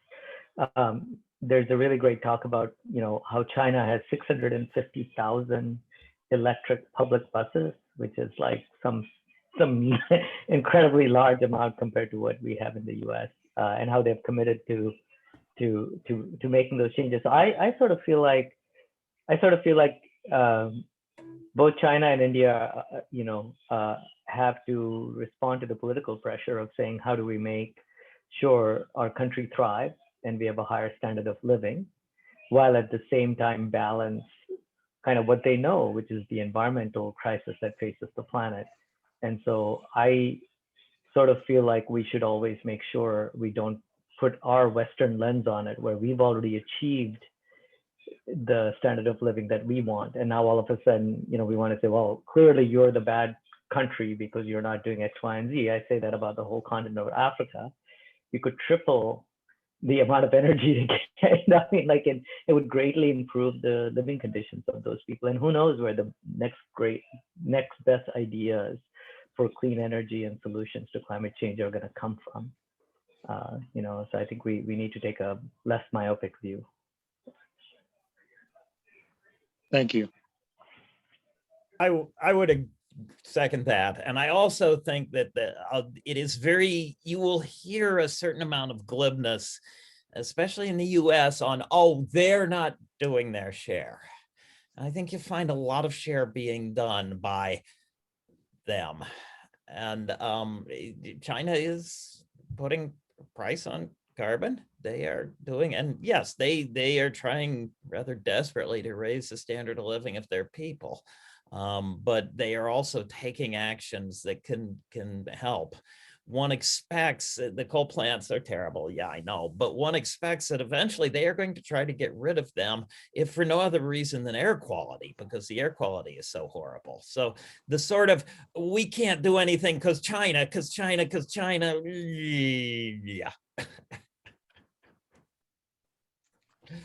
Yeah, if you look at the emissions per capita, we're still well ahead of the race in the U.S.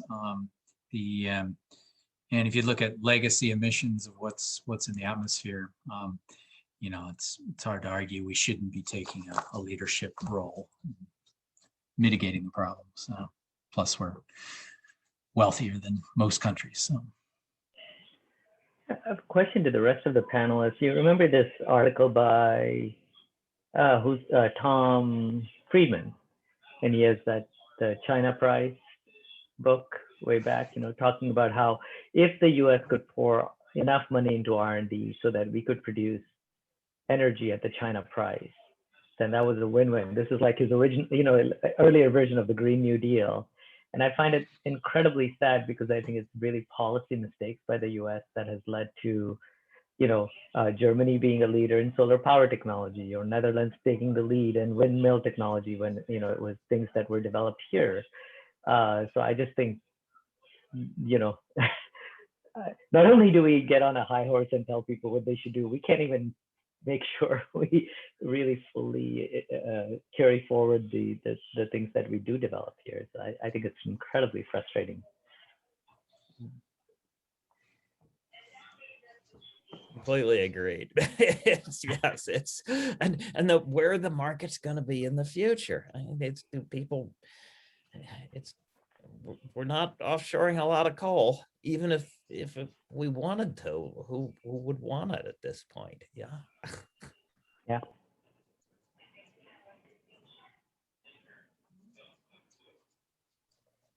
Some of the countries, another interesting thing that you might have heard about, Suraj or Jessica, might be that many countries, the parents are trading their vote with their kids. So the kids are deciding how their parents, because the idea is that the policies that their parents are voting on are going to impact the kids, and so there's an active movement to say, I'm going to have my kids tell me how to vote on this, and it involves the children in civic discussion, but it also emphasizes the importance that we ought to be thinking long term about what we're doing to our children and grandchildren. I'll try to find out the story. Yeah, it's a fantastic idea. That's a beautiful idea. Yeah, but you may want to weigh in, and then the other panelists as well. Sort of, where did we lose this idea that we care about our grandchildren? Where and how do we get it back? Somebody built our universities, and it was all, I mean, if you had took an integrated assessment model a long time ago and said, how much should we invest in building our universities or our roads? I'm fairly confident it would have said not much.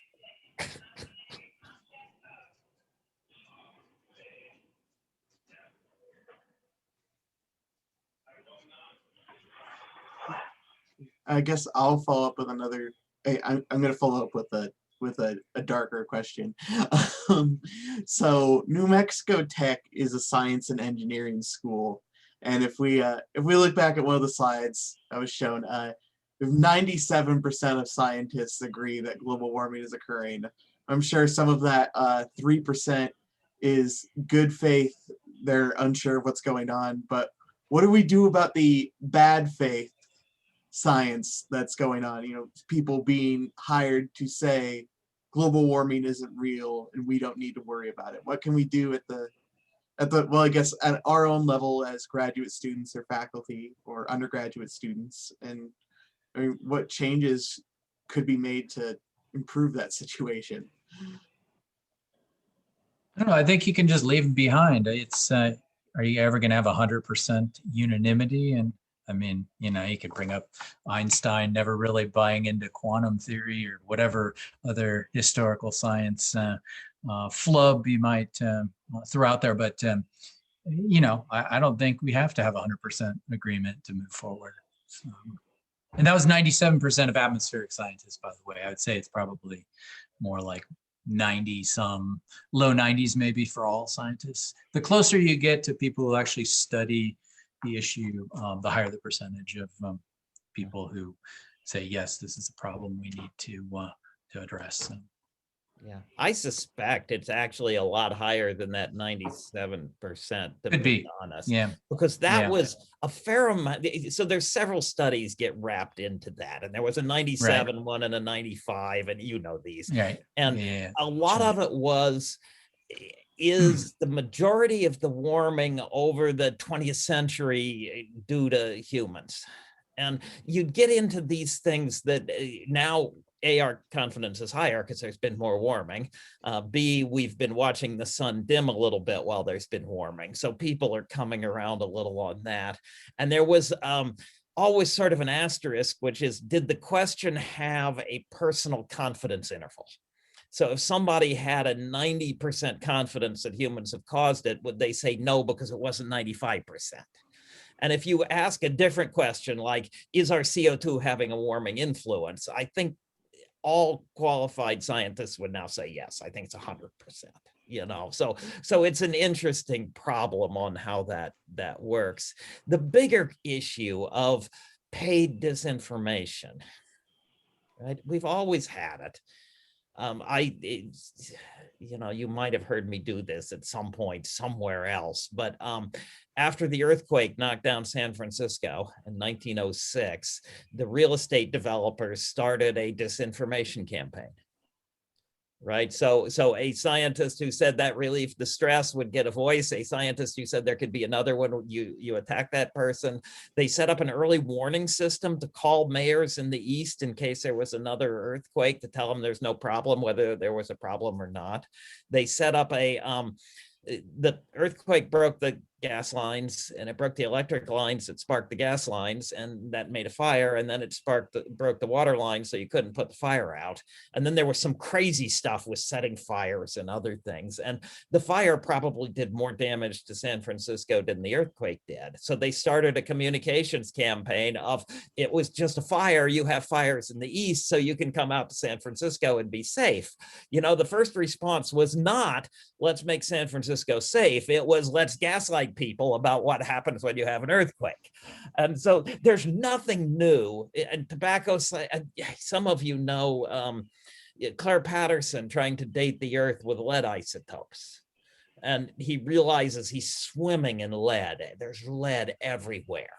And he's got the best lab anyone's got, and he couldn't make the measurements because there's too much lead. And, you know, the story was that when people knew lead was poison, they're putting lead in gas, they're putting lead in paint. And one of the things they did was to analyze Native American bones from before the Industrial Revolution. And they found lots of lead in those Native American bones.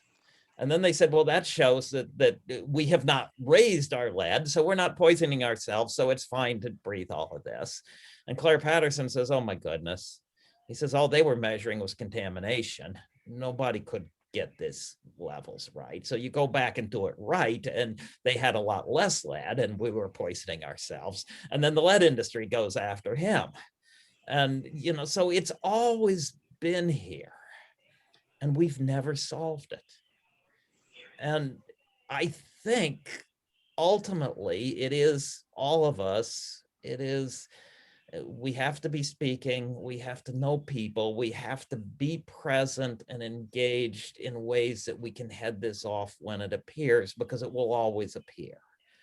I suspect we need science to look more like the world's people, as opposed to some very small subset of the world's people. I suspect we need a lot of citizen scientists, because I don't think we're ever going to get paid for enough scientists to do this job by ourselves. I think we need to work with a lot of people. And so my suspicion is that we just have to drown it out ultimately. The same people who work with the disinformation campaign for tobacco then moved over to oil and gas for climate change. So there's a great fun movie called Thank You for Smoking, if you want to watch a fun little movie about how terrible it is. I have another question. What do you guys think about price parity, in the sense that do you expect once renewable energy, specifically solar power, once solar power is like cheaper than using fossil fuel, will we see like a big shift and a big revolution?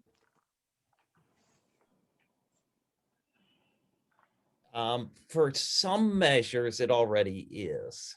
Right. And you're seeing something happen. So it's this age-old question. So what really is price parity? And Is it subsidized or non-subsidized? Is it long-term or not?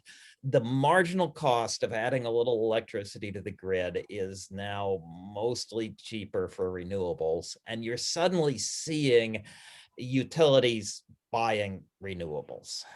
But it's a very large leap to a mostly renewable grid. We still don't Texas's disaster was not renewables, but it demonstrates what happens if the grid isn't stable, and it points to the difficulties of building a stable grid. And we don't really know how to do that with a dominant renewable system. You can sort of go to 80% if you got a lot of gas turbines and they work when you need them, and then it gets really hard. So price parity in lowercase price parity is already passed in most places. Uppercase, we can do this and we've got it engineering ready and we can bid on a completely stable system. I don't think we're there yet. So I think the real issues are in things that New Mexico Tech can do. They're in engineering, they're in systems, they're in making it work. There's going to be a lot of electrical engineers, a lot of computer engineers, a lot of people figuring out how to do this. A small policy change you can advocate for, which kind of Germany did, for example, is to say that you will pay the people if they put energy back into the grid. And that would be an easy way to really push up, the renewable use of renewables, which we don't do. Not every place does that. No. If you generate more energy than you use, they just take it, and that's not, it'd be nice if they paid you for it. So can I ask a follow-up question to that? What do we do when I guess, have we reached a point where it's accessible for everyone, though, to add that kind of infrastructure to their system? Because, I mean, I'm a graduate student renting an apartment. I can't exactly add a solar panel to the roof of my place. And I'm sure there are plenty of disadvantaged people who can't do the same. So how can we address that issue? And it's not, it's very clear. Here in Pennsylvania, with our clouds, we are cloudy in Pennsylvania. We're right up there with the Pacific Northwest in terms of not having sunshine. And putting the solar panels on the roof was a good investment. But you have to have money to invest. And if you don't have money to invest, you can't do this. And then you come to, and I think you're completely right, Kartik, that you need to think about policy. You need to think about, in Pennsylvania, it's really easy for me to put solar panels on the roof. It's really hard for a bunch of neighbors to get together and put solar panels over the local dairy farm. And if we could put them over the local dairy farm, the dairy farmer is actually going to make money and not have to sell out because there's another cash stream. And then everybody with even a little money could get a piece of the action, but that one's hard, whereas this one is easy. So you start thinking about policy, you start thinking about whether, should roads always have solar cells on them? And then you can share that with people, there's a lot of things you could do, but it's very clear that it's set up now that this is mostly for rich people. Yeah, there are things, Henry, that, so let's imagine there is a policy that you set up where there's an incentive for people to switch to solar, but then you have to address the solution holistically in the sense that you go, well, these people will not be able to afford it. So what is my solution there? So I think that needs to be built into the policy from the very beginning. So you can imagine subsidies that are tied to your income would be a progressive, a very progressive way of doing it. There could be low-cost loans. That would be another way to do it, or 0% loans for the, so again, income-based. And the other option is you often see non-NGOs and nonprofits will say, we will capitalize this investment, knowing that it's an upfront investment, but the return will pay for it long-term. So I think it's not an either or thing again. I think we can find solutions to these things. And Here's an example. You guys as grad student association leaders, you have sway with the administration. Like the administration will listen to you. And Tech just put up a bunch of these parking lot solar panels to shade some of the hottest spots in the parking lot. I'm sure they did that with half a mind towards what do the students want. And I don't know if you guys actually did push that, but if you push them for more, and if this is paying off for them, they might do more. Or when you get to your next job, if your company would consider putting some on the roof of their office building. Yeah. There are some developing like community neighborhood solar programs where you can get together with your neighbors and somehow I don't exactly know how they work. And then low cost leasing options where what was it, Solar City, which I think is now part of Tesla. They come and install it, and essentially your cash flow between what you save on your utility, it's very little down, but you can make back your investment more easily over time. I don't know all the details, but there are programs and different things to potentially help for the small guy who wants to do it. So. I just put a link for the DC program called Neighborhood Solar Equity. Yeah, cool. I do think, I wonder what you all think. Like, having been in the government for 5.5 years, I have to say I'm starting to become jaded. And I'm not sure the government can act. So I do believe that good policy is good, but I just am so, having lived in DC now for the last 5 years, I just don't see how we are going to get out of the bind that our country is in terms of how we've set up the political system and disinformation. So I'm just wondering whether you all think that maybe if we had to choose, that we put our focus on corporations and see if the economics argument is a faster way for us to get there. Just curious what you all think. I think it's worth following up. I certainly think a focus there is worthwhile.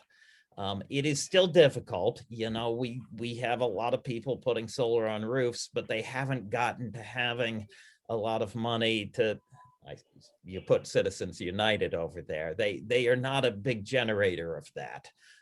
Any industry that has more rent and less payroll tends to have more money to influence the public discussion, and the ones we wish to influence.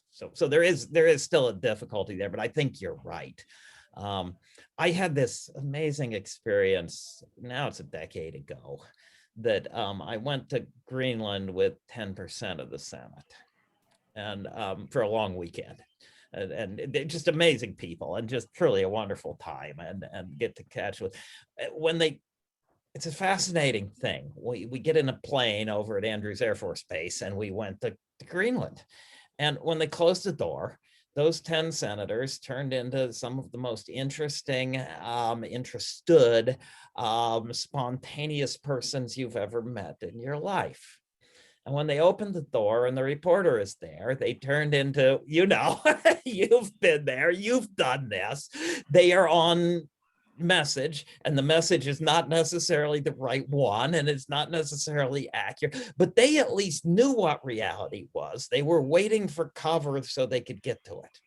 And I still think most of our senators know what reality is. I'm not quite sure that they all do anymore, but they're waiting for cover. And so the sort of talking to your neighbor is important, but I think you're right, Kartik, that we should be thinking about other paths in. It's a lot of the government is listening to business through many paths that might include what you put there in the chat about Citizens United. Bezos just gave away $800 million, right? Something almost $1 billion to companies, to different organizations for climate justice and climate change solutions.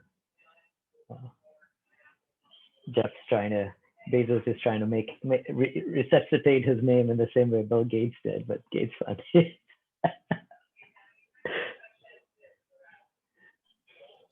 I think it might be easier at a local level too, rather than at the federal level. Like New Mexico just passed some sort of new community solar panel, like something to encourage solar panels in New Mexico. I didn't fully understand the article. I read it earlier today, but I got the gist of it, that it's going to increase the amount of solar power in New Mexico. And that's a local law. So I think that there are different paths through government to make this a reality. Agreed. I have one more question. Cities are definitely ahead of nations in achieving 2030, 2040 objectives. So if you go around the world, many cities are working towards and taking steps to go, completely carbon free, etc.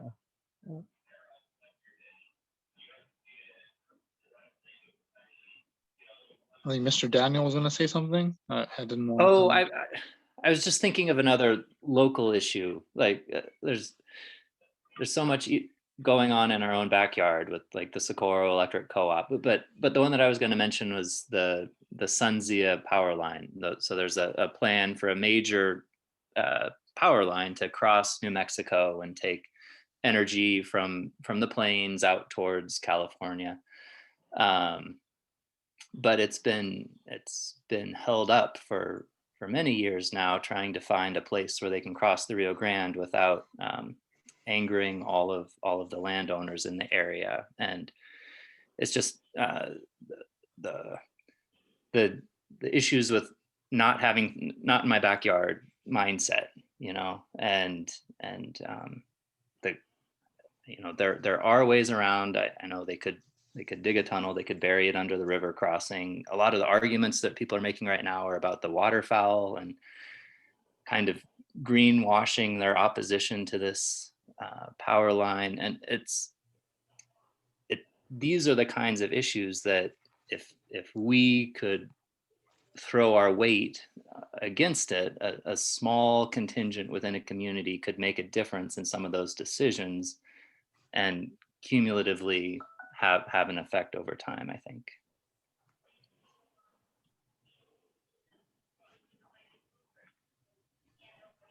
Hugely difficult issues. Nobody wants anything built in their backyard. None of us want power lines hanging back there. And if we're going to electrify, we sort of need a lot of power lines. Can I ask you a question, Richard? Do you think can you say a little bit more? Like, I thought that because of the coupling between the overhead power lines and the ground, we lose a lot of energy along the way. So if we're going to do investment, should we just go to, kind of power lines that are buried underneath the ground with direct voltage? Right. So I mean, high voltage direct current is the way to move lots of electricity long distances. And there are startups thinking, underground and along the interstate, underground and along the railroad. This is not cheap, but the sort of, I've been asking people and I have not gotten an answer. This is not my area, right? I'm a geologist, but I've been asking people. There's a vast number of pipelines that people have building. Pennsylvania is just completely crisscrossed with pipelines. It has been, the people involved have told me that it's been much easier to build a pipeline than a transmission line. Is it possible to put a transmission line down the pipeline?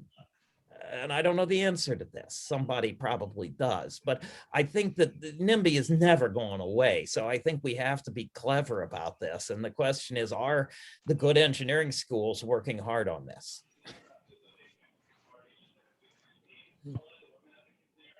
Yeah, well, I think you're right. I'm glad you brought up SunZia transmission line and the opposition, and even there's been tremendous opposition and somewhere as green as Germany in terms of building those kind of facilities. And let's not kid ourselves, in terms of making this a renewable dominated grid, there's going to be some major constraints and conflicts with, transmission, with land use, right? Land use is significant, right?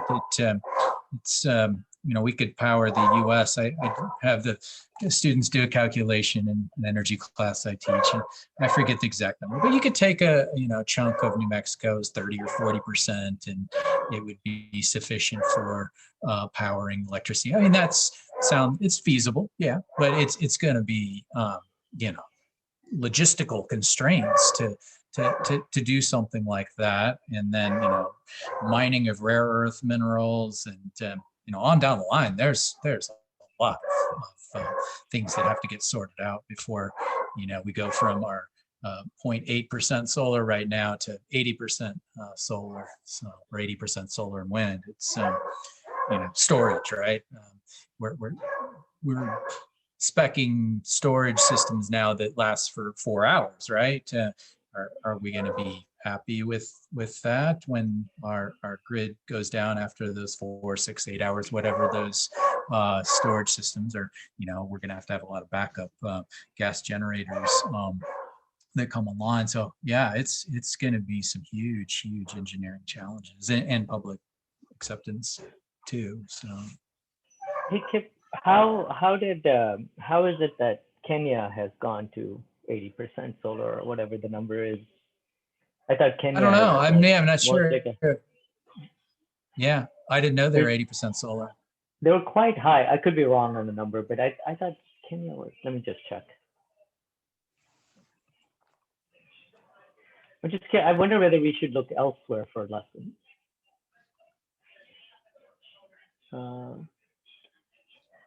Kenya's president announced plan to move to 100% green energy by 2020. This is a World Economic Forum article. Currently, 70% of the nation's installed electricity capacity comes from renewable sources. I would imagine the bulk of that is probably hydro, but I can't say for sure. So, which is, has a 100% capacity factor, has a high capacity factor. So let me share this. I don't see a lot of hydro coming online in this country. We're kind of tapped out, and they're not real popular these days. Most of them are being dismantled, if anything, so because of ecological concerns. But I did a quick search, and it looks like it is hydro. The majority of it's hydro. Which I think, done appropriately, it's fine. Yeah. Professor, you mentioned something that I had my next question about, and that's storage. Is one of the major bottlenecks to switching all to renewable just batteries, having the storage capacity to handle it?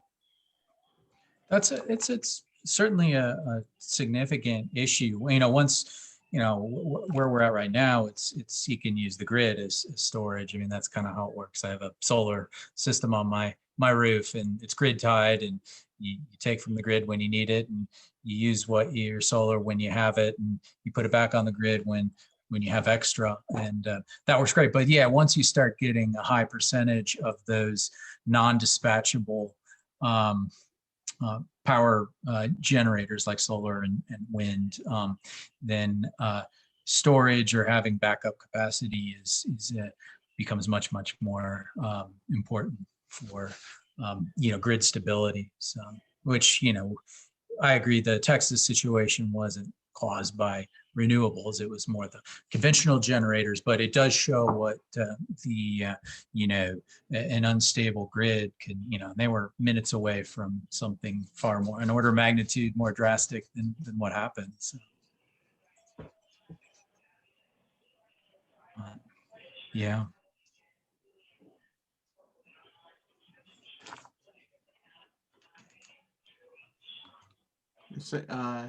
The plan for after the discussion was to ease into getting to those students, because a lot of this is we bring the speakers out here to not just talk about their research as much as I know scientists, we love to talk about ourselves and our research, but to get the students introduced to what's going on. So we can keep asking questions, but it's all right with me as well if we ease into getting to know everyone else here. make those connections. I guess we'd retire to the bar at this point, right? Yeah, If we weren't, it's like, no, online. everyone, So. everyone go to their refrigerator. Yep, if I knew how to do that, I got the refrigerator, but yes, I wish we could just buy you all a pint and we'd have a nice chat. So yes. So I don't know, I was. Henry, did you want to like split us up into smaller rooms, or how did you want to do that? I'd say, I mean, we could, but there's not a ton of us here either. I mean, Yeah. what do I see? There's 10. So we don't have a huge group in here right now. So, you know, I want to go back to Kartik's comment about getting jaded being in government for 5 years to say, my own experiences. So for my first year as a graduate student, I participated with the American Astronomical Society on Congressional Visits Day. And I feel like it instantly jaded me after one day to be in Congress. Wait, who Like, was the Bacall fellow? Who was the Bacall fellow? Who led you? Heather was. So, Okay. That's how I met or got connected with Julie. So, and she was a graduate student here. So, but it, yeah, I felt like I get instantly jaded because it's like there's a group. It's like there's a group of politicians.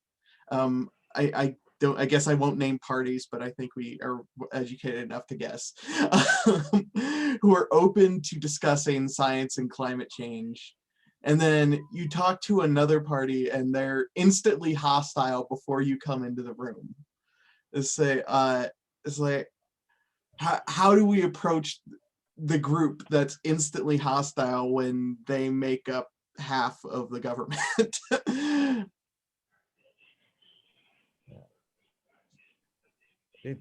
It's hugely frustrating, and you know, and in some sense, as the population as a whole in the U.S. has come around more and more to wanting to do something, the elected officials in one of the parties in particular have become less and less open to doing something, and it's something that happened in the base. Some of us, and Kartik, you may know Representative Inglis of South Carolina, whether you have ever spoken with him, a truly fascinating person who was primaried because he was trying to do something about climate. The first time I talked to a subcommittee of the US Senate, I was part of a hearing, and a Republican was trying to put a price on carbon because conservatives deal with problems through market solutions. And so this is right after our 2002 Academies report, so about 2003. And the truth is that the tension in the room was that the Republican who was chairing the committee wanted us scientists to be scarier. We were using measured terms, and this Republican wanted us to scare the heck out of people so that then they could put a price on this and get ahead of the curve. And then something broke in Washington. Yeah, I don't really have I mean, let me use an analogy. I just took a class, a really good class by Steve Robbins on kind of power and privilege or something like that. You know, this was in light of, like I mentioned before, the Arbery Taylor murders, and one of the requirements is everybody in our directorate is supposed to go through this, go to this class, and it's very, very powerful.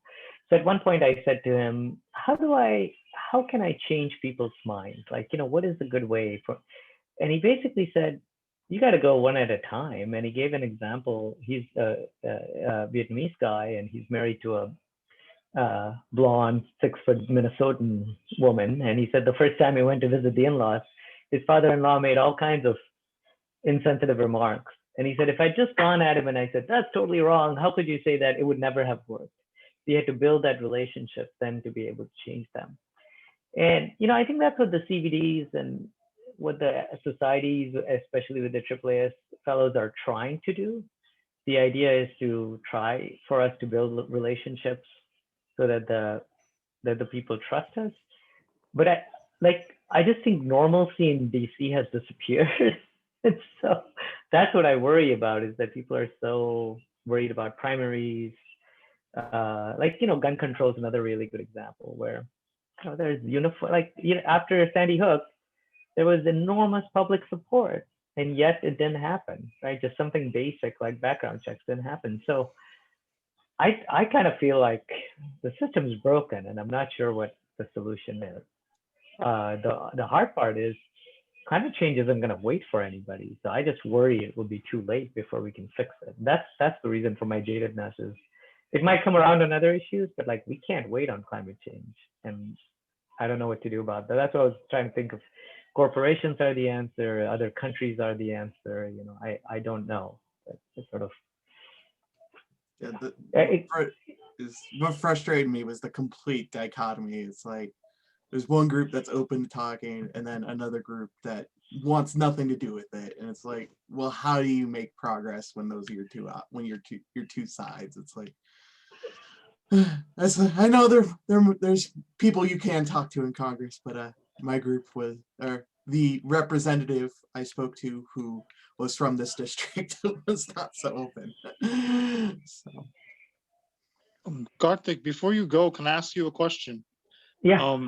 So I'm going to graduate school for data science, and you mentioned something about working with data scientists. Where could you speak a little bit more about the role they play, and what if I wanted to work in climate change, what kind of future what that would look like? Yeah. Well, there's just just imagine all of the incredible amounts of data that we're collecting from our fleet, our Earth science fleet. And now we're moving to hyperspectral imaging, and so we're going to have that's a whole new area for Earth scientists. Not so uncommon for astronomers. We deal with 3D data cubes all the time, especially in radio astronomy, right? But for Earth scientists, this is a whole new area. So one of the things that is really going to be important is to say you have huge fleets of public and private sector satellites collecting data, looking down at the Earth. How can I sort through that data in a smart way with machine language or artificial intelligence, either to bring down only the data that's interesting, or if you've brought all the data down, to sort through that data, to then put in the right algorithms to enable the decision makers to make the right decision. So I think you saw Julian say that there are these CVS files, and these farmers are never going to download the CVS files. So that's where data science is really, really critical, is this conversion of scientific data to making it, usable for decision makers. Okay. Does that make sense? We can chat more. You take a look at, and I'm happy to introduce you to people, because I'm not, I know astronomical stuff really well because I'm an astronomer by training and radio astronomer by training. And I'm not as familiar with earth science. So in what I'm doing with Botswana, we were going to use the data science.